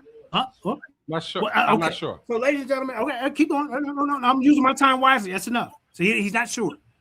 He's not sure. Right? So can you go into any text right now to say that these retainer sacrifices didn't happen? Go ahead. Which one? There is no text. Which one? There is no text that talks about retainer sacrifice at all. Oh, okay. Thank you. You answered it. There is none. You answered. Okay. Now explain this. That's it. That's all you need. Okay. Now explain this. Since you say retainer sacrifices didn't happen, can you give me a logical explanation how 318 people died at once when the king died? Go ahead. The scholars have the explanation on why they think so. The scholars have the explanation on why they think so. Okay, what scholars are you? Okay, you said it. Okay, all right, you good. What scholar? No. As a matter of fact, They didn't even explain that. They just said, What's solid? it doesn't make, hold on. They're saying it doesn't make sense that all these people. Can I answer you? Huh? Can I answer you? Who said that? All of the scholars are saying it doesn't Now, make who sense said that all that, these people sir? died at the same time. Who's all of them? All of them. Can you prove all the scholars said this? Your man's dry. All of them said it. All of them said it. All of them imply that it doesn't make sense. Dryer? All of them. You can prove that Dryer said that this didn't happen. No, okay, you know what? I'm gonna relinquish the rest of my time for you to share your screen. We can't share screens, bro. We can't share screens. What'd you say? The moderator just said that. You're not listening. No. Gunter Dryer. Now so where did Gunter Dryer say it didn't happen? Go ahead. Share your screen and show it. No, you gotta share it. You want to share it? You're not listening. Yeah, share your screen. Share your screen. Hold on. The question you asked me. The question that you asked me was, how do these people? How come these people die all at the same time? I said all the scholars say it does not make sense that they died of natural causes. They don't really know how all of them died. They don't know how all of them died. They don't know. It doesn't state the cause of death for everybody. It doesn't state stop right there. Stop. No, okay, that's good. I'm satisfied with your answer. Stop. Okay, wait. You say it don't make. Hold up. Just what you just said. You say it don't make sense that they died of natural causes. So, how did they die? The scholar does not give a cause of death for all of them. How did they die using your scholarship, sir? We don't know. The scholar didn't say. The scholar didn't say. The scholar didn't say. They don't know. So I can't. They don't know. According to who? According to who? According to who? According to who? Who said they don't know? According to the scholar, because they didn't give the scholar who didn't give a cause of death said so. The scholar didn't give a cause of death for everyone. What's his name? What's her name? The scholar you read and the scholar I read. Jacobus Van Dyck did not give a cause for all of them. Jacobus. No. Can you give us a name, sir? So are you listening? Okay. Jacobus Van Dyck was the scholar I read. Jacobus he didn't give a cause of death for all of them. He never said that. Oh, okay. So your one scholar that you bring, he's a general consensus, is he? Yes or no? No, I quoted other scholars. Is he the general consensus? Yes. Okay. All right. That's enough. You didn't show general consensus. Be quiet. Be quiet. So you ain't handling this right. Be quiet. Shut up. No, excuse me. I apologize. Be quiet. All right. Now, what scholars have debunked Gunter? Oh, first mention. Do you know who Gunter Dryer is? Do you know who he is? He was the guy I brought up. He was a German archaeologist. Yes a German archaeologist. Okay. What do you know about him? Tell us what you know about him. Okay. And what did he do? He was a German archaeologist. He did a survey at Abydos. What did he do? He did a survey at Abydos. There's different fields of archaeology. He did a survey at Abydos. Okay. What was his conclusion, and why they not talking about it? Time. That is this guy's a rookie. Chris Harris, I see why you ran, because you don't want none of this nigga. It's time. That is time. Great chin check session by both participants. I'm now resetting the clock at 3 minutes for the closeout. Again, because JJ went first during the round section as the affirmative, he will go last on the closeout. That means, Jose, you got 3 minutes to close this thing out. Break everything down that you want to break down to the people, but you got to do it in 3 minutes. Time starts when you start talking. When we're looking at what this... If you're sharing your screen for the closeout, let me know. Okay. No, I don't need to share my screen. When we look at what this man is presenting AI, screaming and yelling, never showing one primary text of anything to show that, because there are no primary texts. You're presenting conjecture by scholars who came thousands of years later and looked at this and said, since they didn't die of natural causes, somebody must have taken them out. But you show two little instances where you think it's something, while you claim it's 500 and something people. So you don't know the cause of death of everyone. And the article that I read even said, we don't think all of these are retained as sacrifice. We think this one these may be, these might be, but they never showed you any trauma to these particular bodies and broke down into forensics to tell you why. They just put it out there and said, we think so. That's it.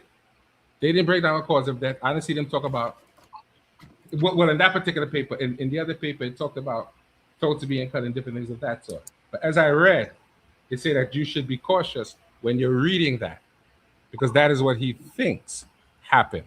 But for most of those cases, I didn't see any poisoning. I didn't see massive throat slitting, none of that my opponent is talking about.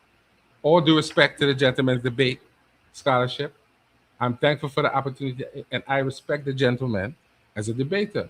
But you can't come on here with AI, talking loud, with your chest all out, and accuse me of Googling when nothing that I showed you had nothing remotely resembling Google.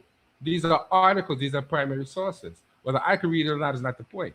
It's there to be scrutinized. I can put them, people who can read it can say if it's right or wrong. I don't have to know Medu Neter. This is not a Medu Neter debate. This is retainer sacrifice debate.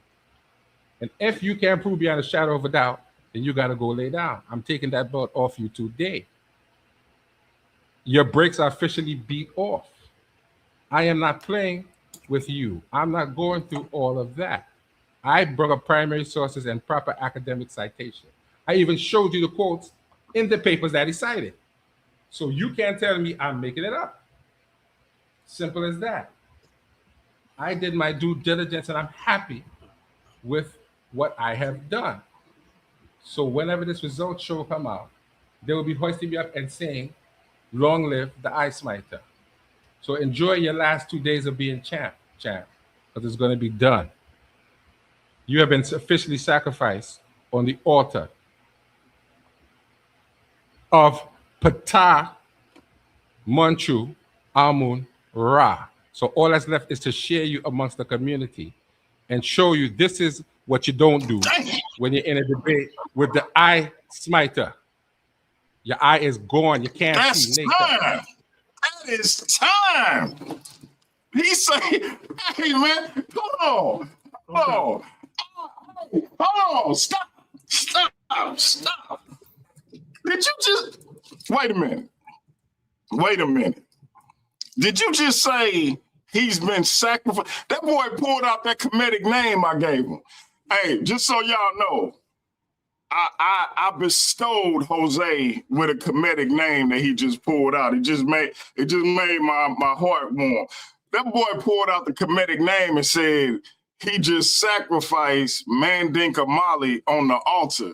Now I think the legendary Mandinka Mali got something to say about that.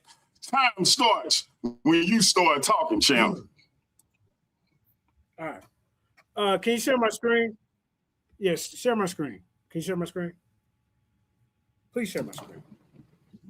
Please share my screen. All right. Okay. This is a guy that he's leaning on, ladies and gentlemen. Yeah. Share my screen, DMG.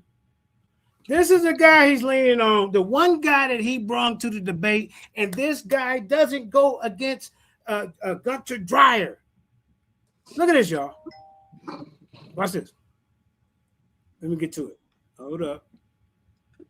Here it is. Why he agrees with Dreyer. 3 theological moves. Van Dijk accepts Dreyer's archaeology because no other excavations has contradicted it. He didn't bring no sources. He brought a couple of little slides and you couldn't even see it.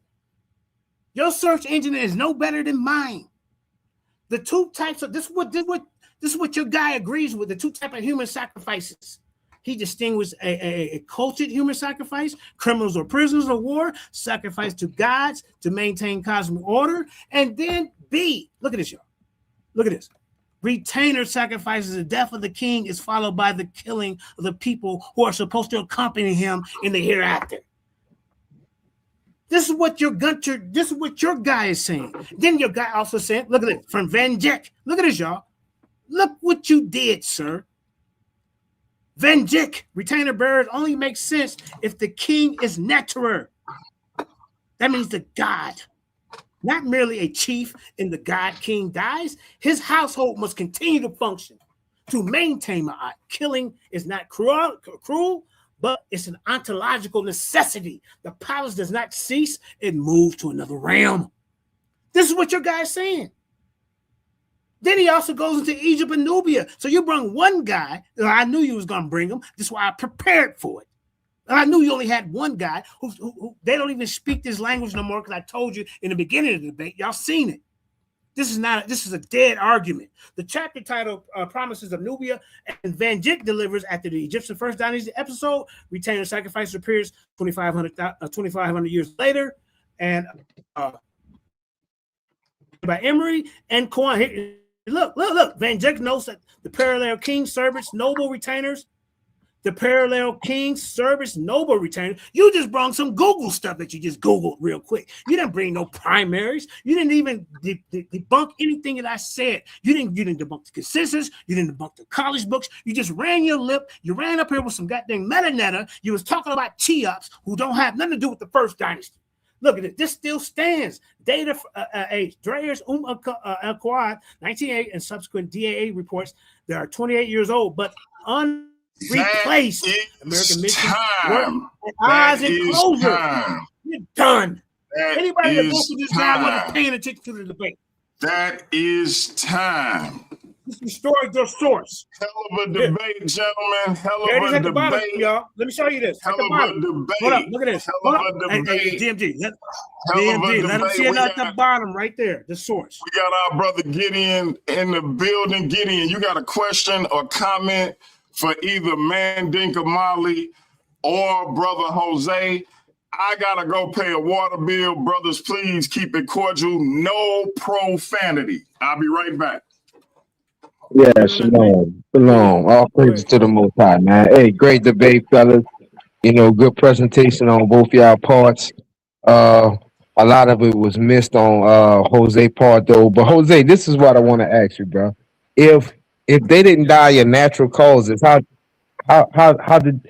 Well, first I want to say good debate, bro. You know what I'm saying? You put your your best foot forward.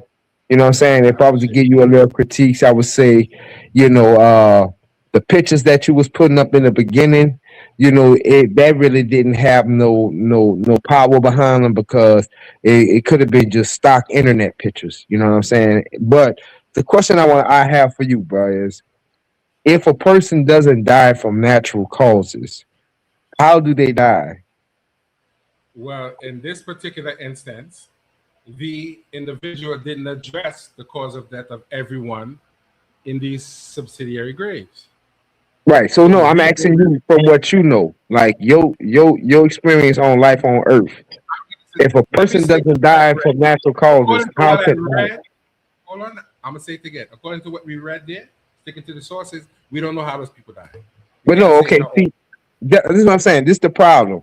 If you keep, because when I seen when JJ was at, if you keep referring back to the scholars, then you got to go with consensus. But since you're not going with consensus, you must have evidence to back up the reason why you're going against it. So I'm asking you, because with this question in particular, you can't lean on consensus, because the consensus is saying they didn't naturally die, so they were sacrificed. So I'm asking you. So I'm asking you from what you know. If a person doesn't die from natural causes, it doesn't even much have to be in pertaining to this to the retainer sacrifices. I'm just asking you a simple question. If a person doesn't die from natural causes, how can they die? Well, if people don't die of natural causes, then clearly there's an unnatural cause. Generally speaking. Right, which could be what? So that's how they do anthropology. It could be accidental killing. It could be intentional killing. You know, several. Okay, that's the good. So that's good. So you got accidental and you got intentional. Those are your two reasons. So give me a scenario where 300 people were accidental.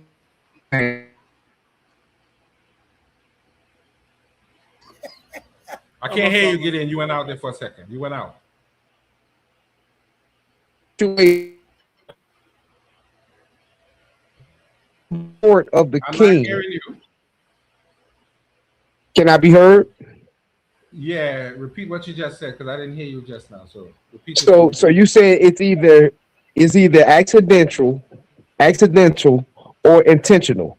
So you're saying that it's a possibility that the whole court of the king and his servants accidentally died with the pharaoh, or they were intentionally killed with the pharaoh.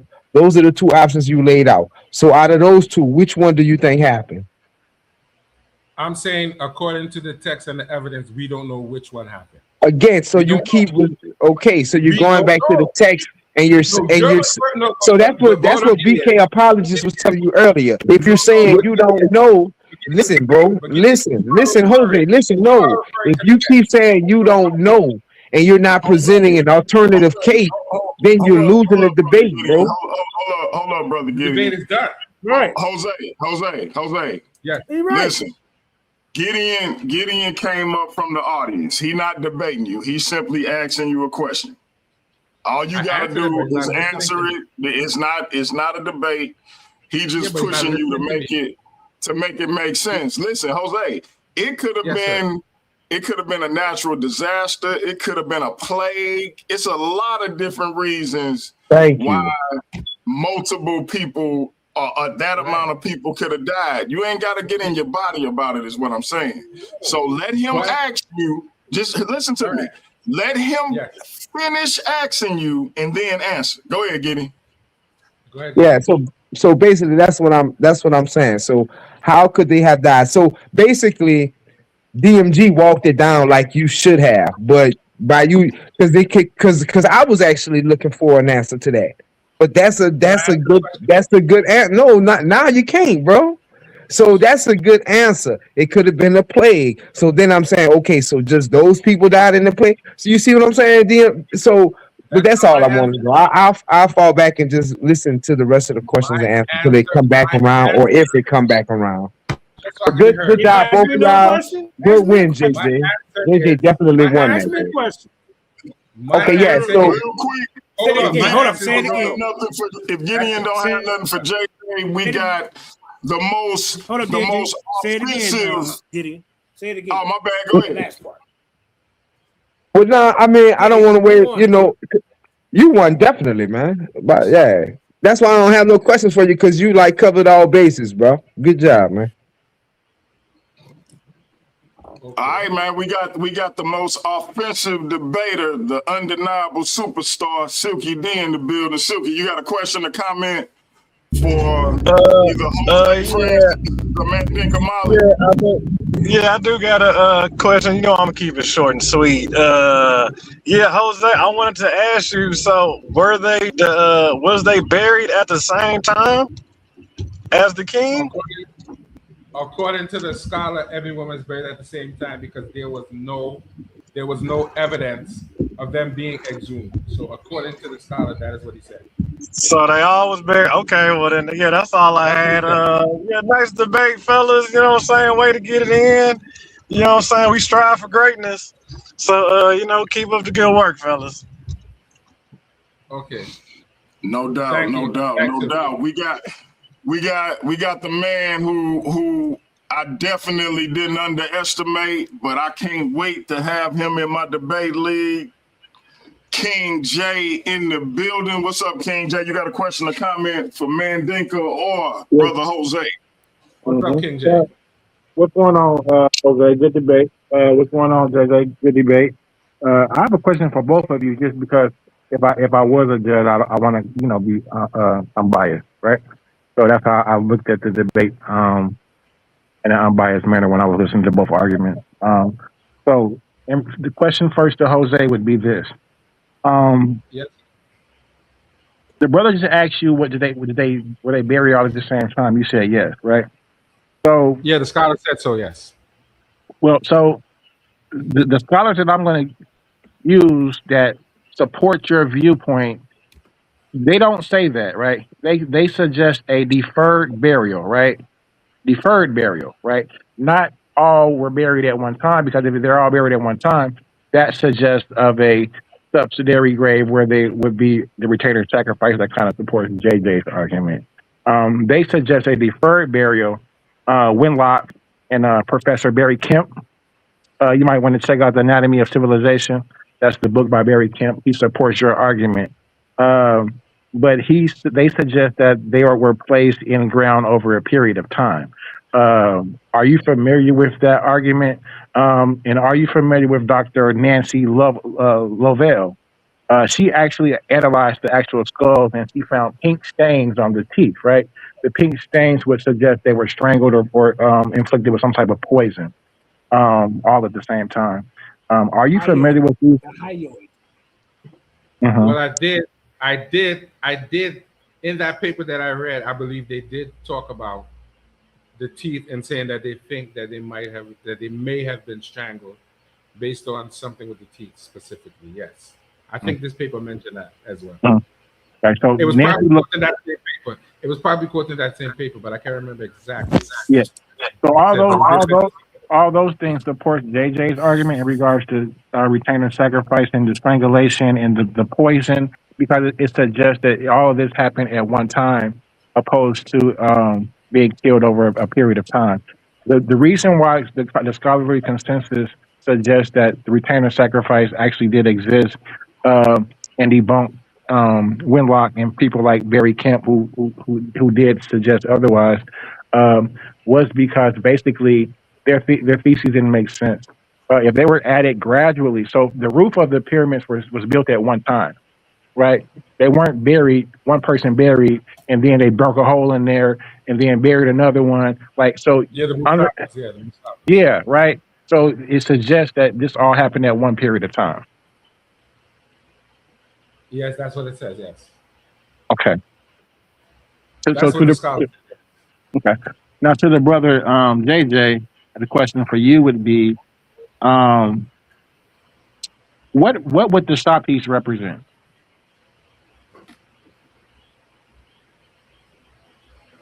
Okay.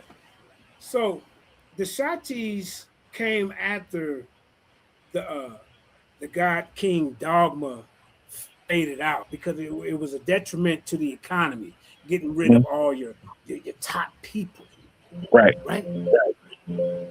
So now the Shatis is a replacement for those retainers, these human retainers that they were once taken out of the community.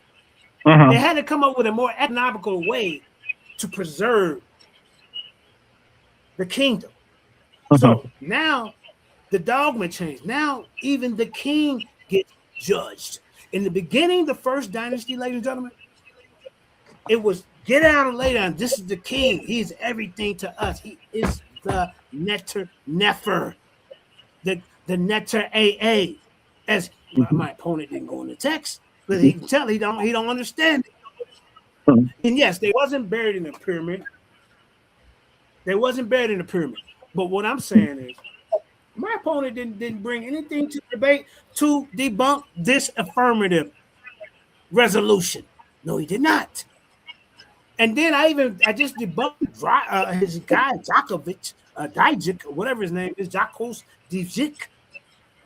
There is nowhere that you can find that Dijik disagrees with the consensus. I just showed y'all that. You can show him from here to the moon, he still is stuck with canonic dissonance. He won't, because he just want to hold firm to his point. I'm here to edify the body. If I'm wrong, I'll say, okay, you know what? At further research or after this debate, you know what? I learned something. Not this guy. So you're saying that the stop piece were used to replace the cabinets because they didn't want to, kill all of the important people, the smart people, you're killing the whole cabinets at a time, so it doesn't make too much sense. So the stop piece were used to replace them in the. Okay. Hey, real quick, y'all. We got other people that just joined the panel. I'm gonna come back around if y'all want to stick around.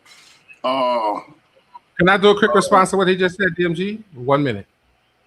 Yeah. Go ahead. Be as quick as you can.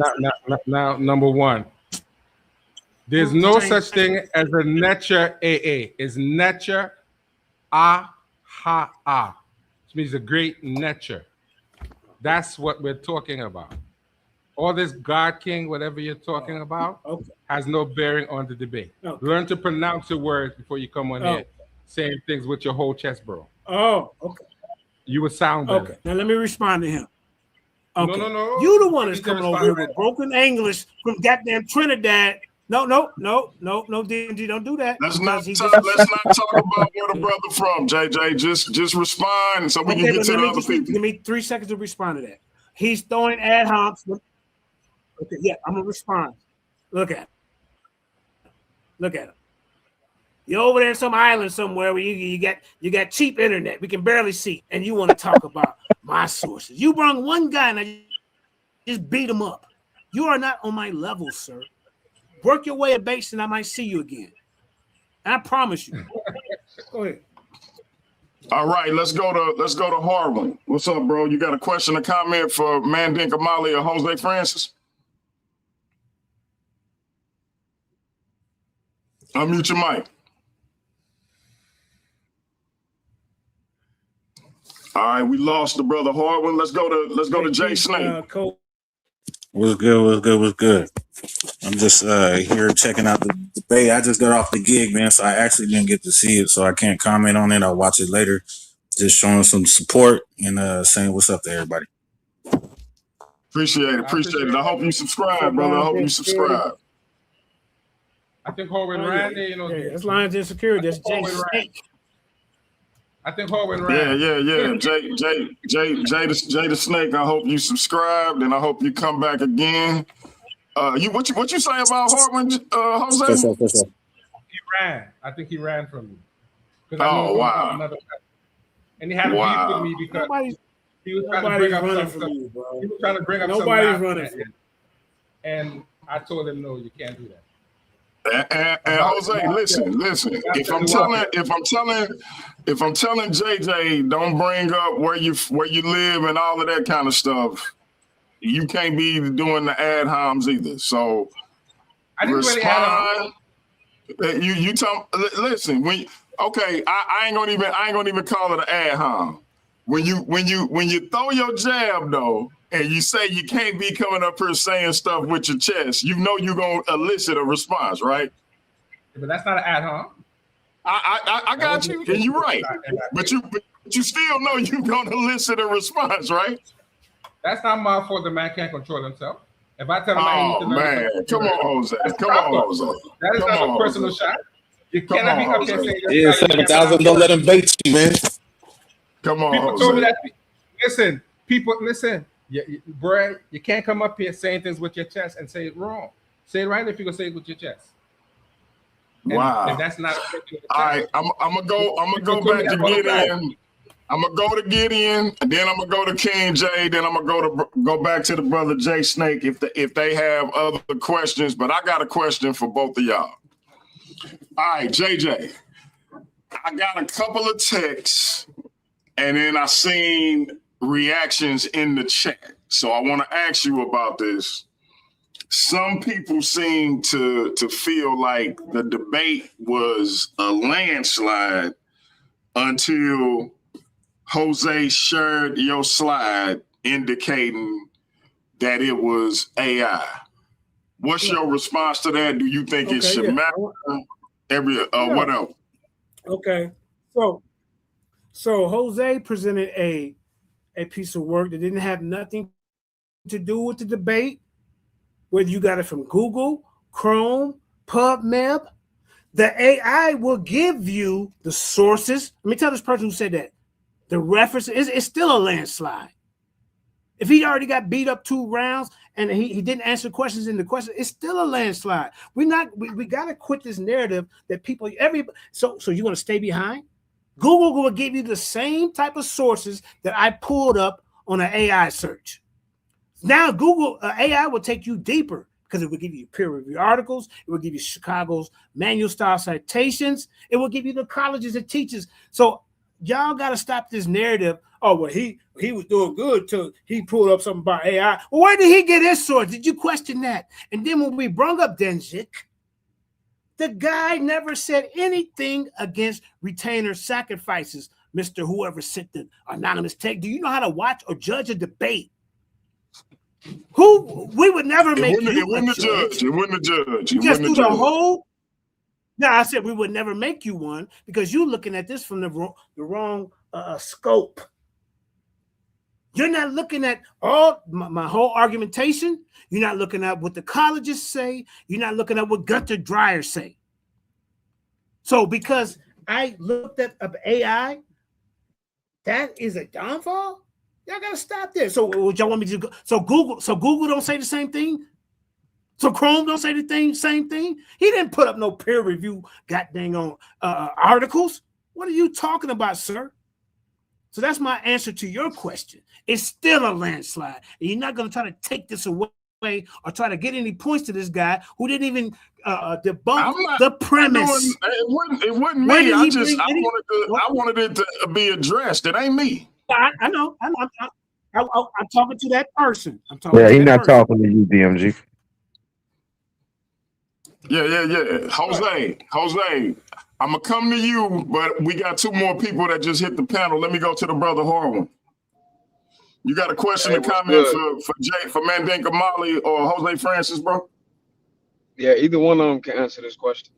Why even mention it not being text if there was no text at the time period that these alleged sacrifices were occurring? Now, I mentioned it not being text. Yeah, he mentions a text. Simply, hold on. I mentioned it not being text. I want y'all to talk at the same time. Let's let Mandinka go and then you go, Jose. Right. Yeah. Okay. So, what it do, archaeological evidence is way more powerful than something written in the text. How can they write it in a when they didn't have the Book of the Dead, they didn't have the Book of the Heavenly Cow, they didn't have the pyramid text.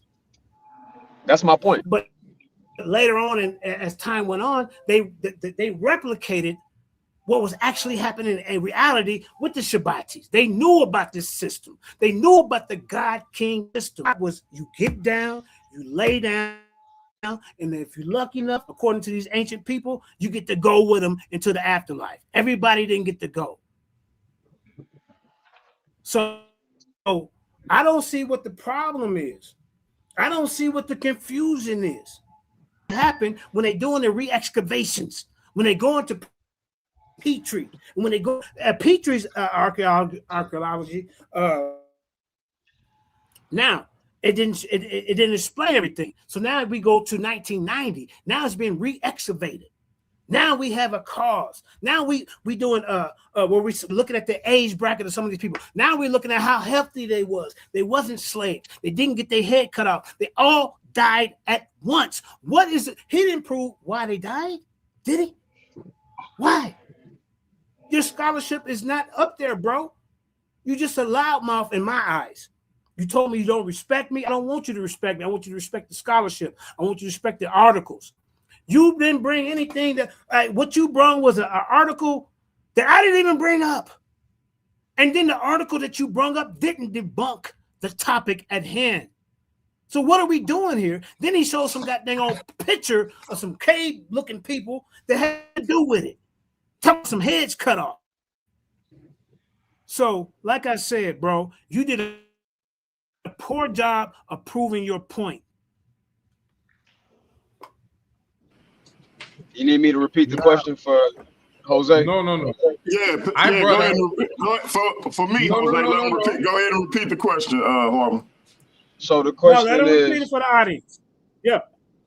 The question is, why even mention that no text talks about retaining sacrifice if there was no text at that time in the first place?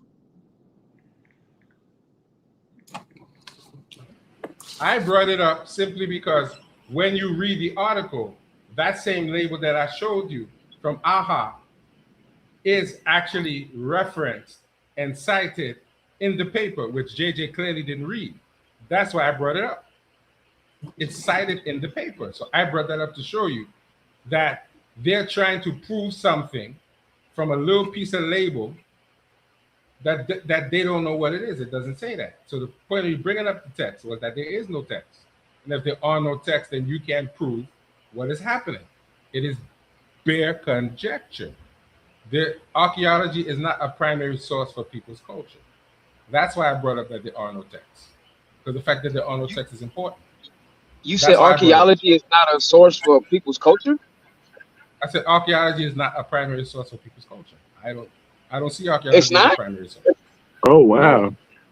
So people, It so when archaeologists I need a better excavate opponent. pottery, when they excavate weapons, Hold on, Harwin. I'm gonna come back to you. I promise. No. We D, got- let him get him. We Let him got, get him. Let him get him. we got other Let him people. get We him. got other people on the panel. We got other people on the panel. We got the president of Worldview Wars Debate League in the building, MVP Chris Harris. You got a question or comment for Mandinka Mali or Jose Francis? Yeah, I would just like to ask, can you hear me, bro? Can you hear me? Because I'm on my phone right now. You loud and clear. Okay, yeah. To Jose Francis, I would have just asked. I want to ask Jose Francis, how come you didn't ask this gentleman about his methodology and the temple in which these so-called human retainer sacrifices participated in these things? I would have probably asked him for some more hardcore evidence in this debate, and I was wondering, how come you didn't hold him to a specific historical methodology in this debate? I'm not saying you did anything wrong, but I was wondering why, why didn't you do that? Why didn't you ask him about the priesthood or the temple that participated in where was the emphatic evidence that retainer sacrifice occurred in Egypt at? You want the honest answer, Chris?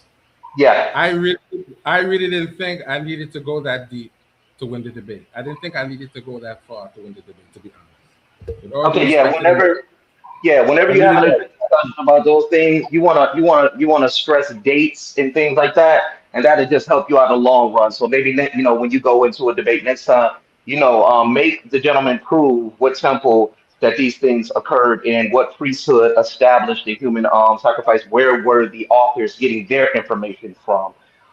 Because when I was listening, I didn't really hear anything established in the presentation. So I heard a lot of unverified content. I heard some authors, but he didn't necessarily get into a lot of the authors and what they were teaching. So that's just what I heard. All right. Thank you very much. Thank you very much for the advice, Chris. Can I respond to that, DMG? Yeah, DMG, this was actually hold up, Mandinka. This was actually Jose's first debate, so we got to give him a little bit of grace because he got a lot of developing to do. So this was his first debate. Hey family, and I hope you ain't forget Mandinka or you, King J. We gotta go support my brother Elder Yara here about the debate. Chuck Morgan, they might have already started. So Mandinka, hold your response because you and Jose gonna get the last word. I'm gonna go around. Anything anybody got going on, we still got like 25 people in the building. Let the people know. We're gonna make sure we try to get some support for it. I'm gonna start with Harwin. I'm gonna make my way back around to Gideon, King J, MVP, etc. Go ahead, Harwin. So when archaeologists excavated the Narmer palette wasn't evidence of a people's culture, Jose? That wasn't primary? The palette is primary. Yes, the palette was primary. So isn't that archaeology? Yes. Okay. Yes. All right. Go ahead, Gideon. Yeah, man. Again, Jose, right? It takes some gumption to come out here and even do a debate. So, big up on that, bro. But yeah, man, your methodology was just exposed. The guy Be Careful how to just say earlier, like you just can't refute an argument with you just don't believe it. You know what I'm saying? You got to do better. And one example is, so we have the first dynasty king with the retainer sacrifices. You say they were not sacrificing, they were not servants in the duat. But then when we later on have the Shaktis and the kings, you say the Shaktis are servants in the afterlife. So that right there is a glaring, error in your methodology, because that, that just doesn't, that doesn't make sense to me. But again, man, good showing up, bro. I've lost debates, bro, so don't feel bad, man. But yeah, just tighten it up a little, man. Shalom. All praises. All right, King J. Yo, yo, yo. Man, I just want to say, man, it's been an eventful day. You know what I'm saying? This might be like one of the. I like how we started off with our debate at 12, shot straight into this one. We finna shoot over the Yara. You know what I'm saying? Back to back to back debates. You know what I'm saying? It was a powerhouse event. You know what I'm saying? Of debates today. I hope that people got they entertained and got learned something. In regards to the actual debate, the brother, I want to still say I'm biased. The brother Jose mentioned murder, return of sacrifice as murder. I probably would phrase it a little bit differently, because I think that it may have been something that the subsidiaries would have looked at as a passport to the afterlife, a guaranteed passport. To say that, what I'm saying. It may have been a privilege to have been able to die with that necessity, so to speak. In regards to the words and the writing, and why there wasn't writing during that time, and Harwin can speak to this, and we talked about the tomb, you, right?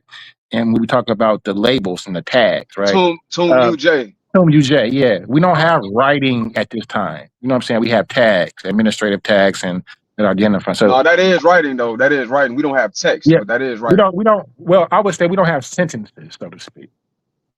So therefore we wouldn't see it at this point. You know what I'm saying? Like, we have the tags, but we don't see them put together in sequences, so to speak, to explain it.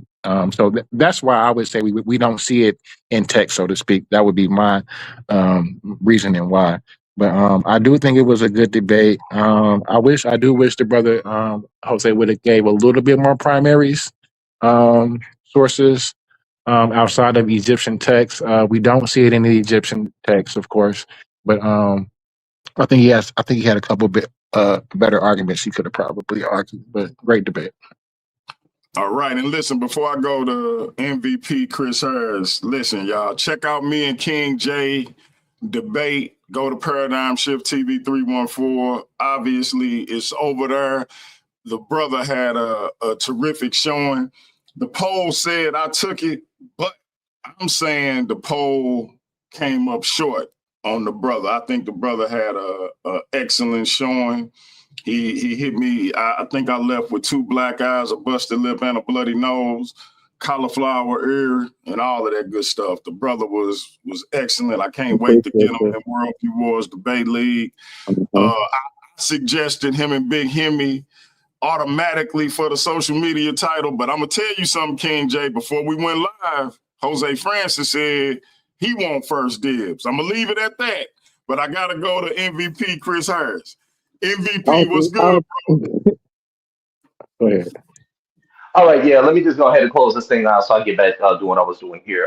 Good debate, interesting to say the least, but there has been no conclusive evidence that any human sacrifice, human retainers, has been found in Egypt. This was all based on some funerary, a couple of bodies within King Aer's royal tomb. That a couple of them were younger, and these people were believed to have been there to protect him in the afterlife.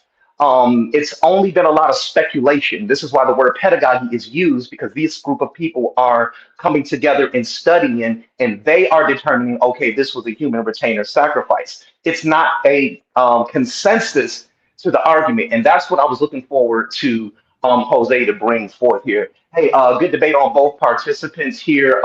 There's a lot more to be examined in a discussion like this because it's so nuanced. But it's important to study the funerary rite and understand that within this argument there was just no proof. There has been no proof archaeologically that human retainer sacrifice happened. It's all been speculation. With that being said, guys, I'm out. This congratulations on both debaters. Jose, do your thing, man. Keep it up. Keep practicing at it, man, and always attack the source. Peace. All right, all right. We're gonna start. Who won, Chris? With, Who won? we, Right. we, No, hold up, we're gonna start. Who won, Chris? Hold up, we going to Jose Francis. We got to get out of here, Mandinka. We're gonna let Jose go, and then we're gonna let you go. Jose, close this thing out. Try to keep it under a minute, bro. Let the people know about you and Ramo. We will have the results show either Tuesday or I think one of my judges got something going on Tuesday, so it might be Wednesday unless I have them send in a recording. But the results show will be Tuesday or Wednesday. Y'all make sure y'all here for it. I'm gonna put it up on the channel so y'all will know when it's coming. Jose, close it out. Me and Ramo Esoteric will be having a debate on August 1st, correct? And the debate will be, is That's the correct. Gnostic a continuation of the Kemetic spiritual system or a novelty? I know I butchered that title, DMG, but something like that, right? So that'll be my second debate. I'll say it for you. I'll say it for you. I butchered the hell out of that. I'll say it for you, Jose. Is Gnosticism a continuation of the Kemetic cosmology or a novel concept? That's August 1st. Jose Francis versus Ramo Bantu Esoteric, aka the notorious RBE. Go ahead, Jose. Right. So I am happy with my performance. I showed primary text, and everything that I said comes from the original text by Jacobus Van Dijk. If my opponent was paying attention, he would know that. He would understand why I said what I said. But when you're seemingly not paying attention, this is what happens. I didn't go outside of anything within that text. I cited what he said, and then I went and found the actual quote and showed you where the quote was. So you can't say that I made something up. So I am confident in my performance. Win, lose, or draw, I did face the multiple champion, and I think he will end up sacrificing on the altar of Ptah, Manchu, Amun, Ra. Man. That's all I have to say. Mandinka Mali. Mandinka Mali, the mighty JJ7K. The champ is here! The champ is here! Shut it down.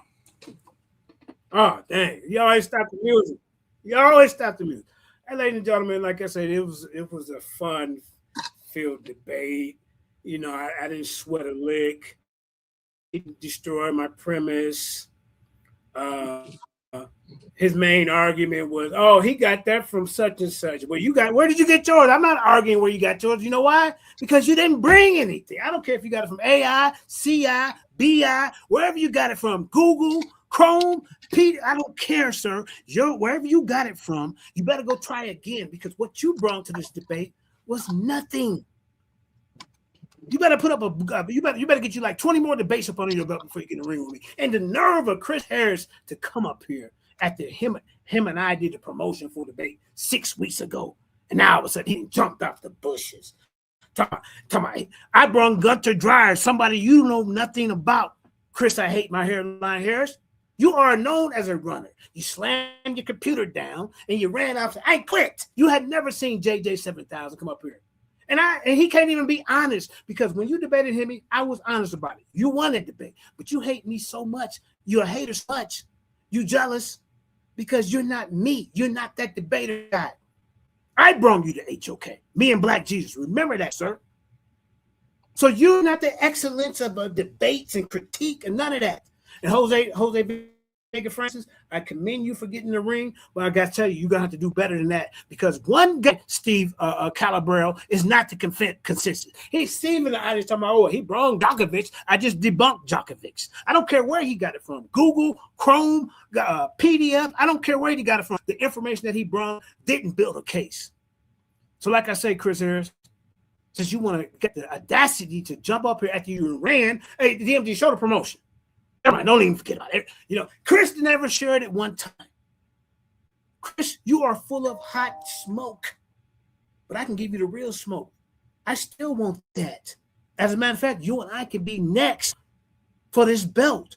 Because any judge that vote for this guy, they don't know scholarship. And I'm not knocking the judges, but man, hey, bro, this guy didn't bring anything. He didn't overturn anything. And I just showed you Djokovic agrees with Gunter Dyer. I brung that up. You can only get so much out in 10 minutes. Chris, I seen your debates. You copy and paste stuff, and you don't have, and you just put stuff up. So don't try to act like you just got the best PowerPoints. You can only get so much out in 10 minutes. Like I said, this guy wasn't, I mean, you seen the difference of scholarship. You seen it. And he was nowhere near on the topic. He talking about Cheops. What else he said? He talking about animals in the afterlife. He said this guy said that animal sacrifice showed the graves of these considerations. Where? You made that up. Jose Francis, this is a lifelong lesson for you. Don't you ever cross the goddamn on People's Champ, Lions Den, creator, CEO, 314 champ, FOPE champ, 2-time HOK champ, and the HOK GOAT. This is supposed to be me and Jabari debate.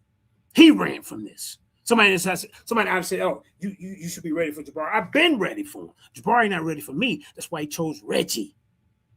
I ain't got to talk about Jose Francis because what did he bring? All right, everybody we got to is get out of here, evaluating bro. this debate, whether you like me or not, to the information. Like I said, the goddamn champ is here, and I'm planning on staying for a long time because guess what?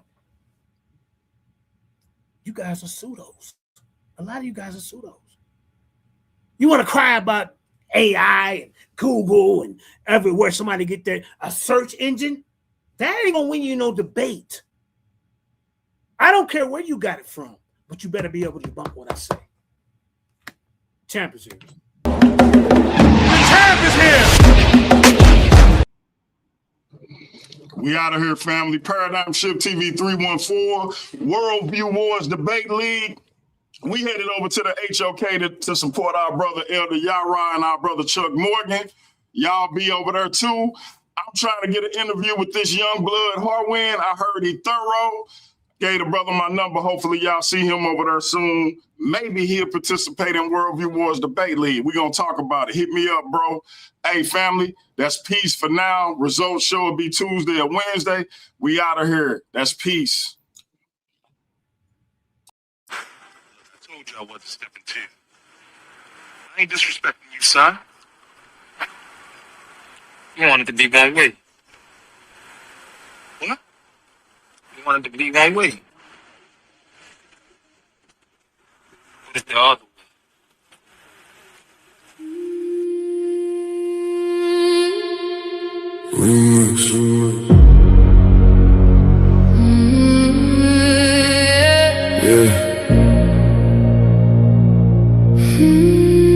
Funny how everybody loved debate till the judges say they lost. Funny how everybody claimed they want smoke till the scorecards come across. My name is my name. Everybody gangster when the verdict go their way. Taking victory laps, posting on social media all day. But let them catch an L, now the judges all corrupt. Now the rules wasn't fair, now the platform messed up. When you won, it was justice. When you lost, it was rigged. When the spotlight was on you, man, you danced a little jig. Funny how the narrative changes overnight. You a scholar on Monday, by Tuesday ready to fight. Y'all don't want accountability, you want applause. Want championship treatment without championship flaws. See, debate ain't about feelings, it's about evidence, argument, and skill. Sometimes you climb the mountain, sometimes you fall down the hill. You want it to be one way, but it's the other way. But it's the other way. When you win, it's all love. When you lose, it's another day.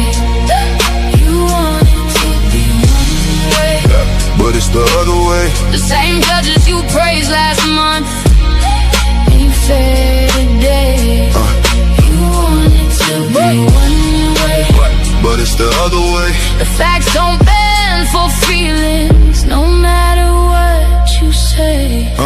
My name, my name. The hate got me laughing. It really tell the story. If the platform wasn't working, why they obsessed with my glory? Every week somebody got an opinion to proclaim, but they still tune in faithfully. That's free promotion of the name. Paradigm shift, TV 314 still standing, while critics in the comments keep demanding and demanding. See the infamous perspective, giving viewpoints room to breathe. The black church files digging deeper than was seen. The Kemetic takeover, bringing culture to the floor.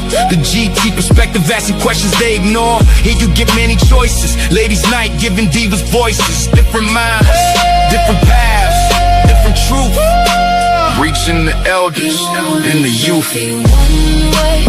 But it's the other way. You said the platform needed you, but somehow you still stayed. Yeah. You wanted to be one way, but it's the other way. The show keeps moving forward even after people stray. You wanted to be one way, but it's the other way. The audience decides, not the stories that you made. My name is my name. I've seen debaters come and go. Some legends, some pretenders. Some became champions, some became contenders. Some accepted losses and came back even stronger. Others spent 6 months complaining and being bitter even longer. Everybody wanna run a platform. Everybody got advice, but very few know the sacrifice, are willing to pay the price. Fight facts, challenge views, give the people real discussion, not excuses when you lose. So whether they applaud or whether they complain, one thing remains forever. My name is my name.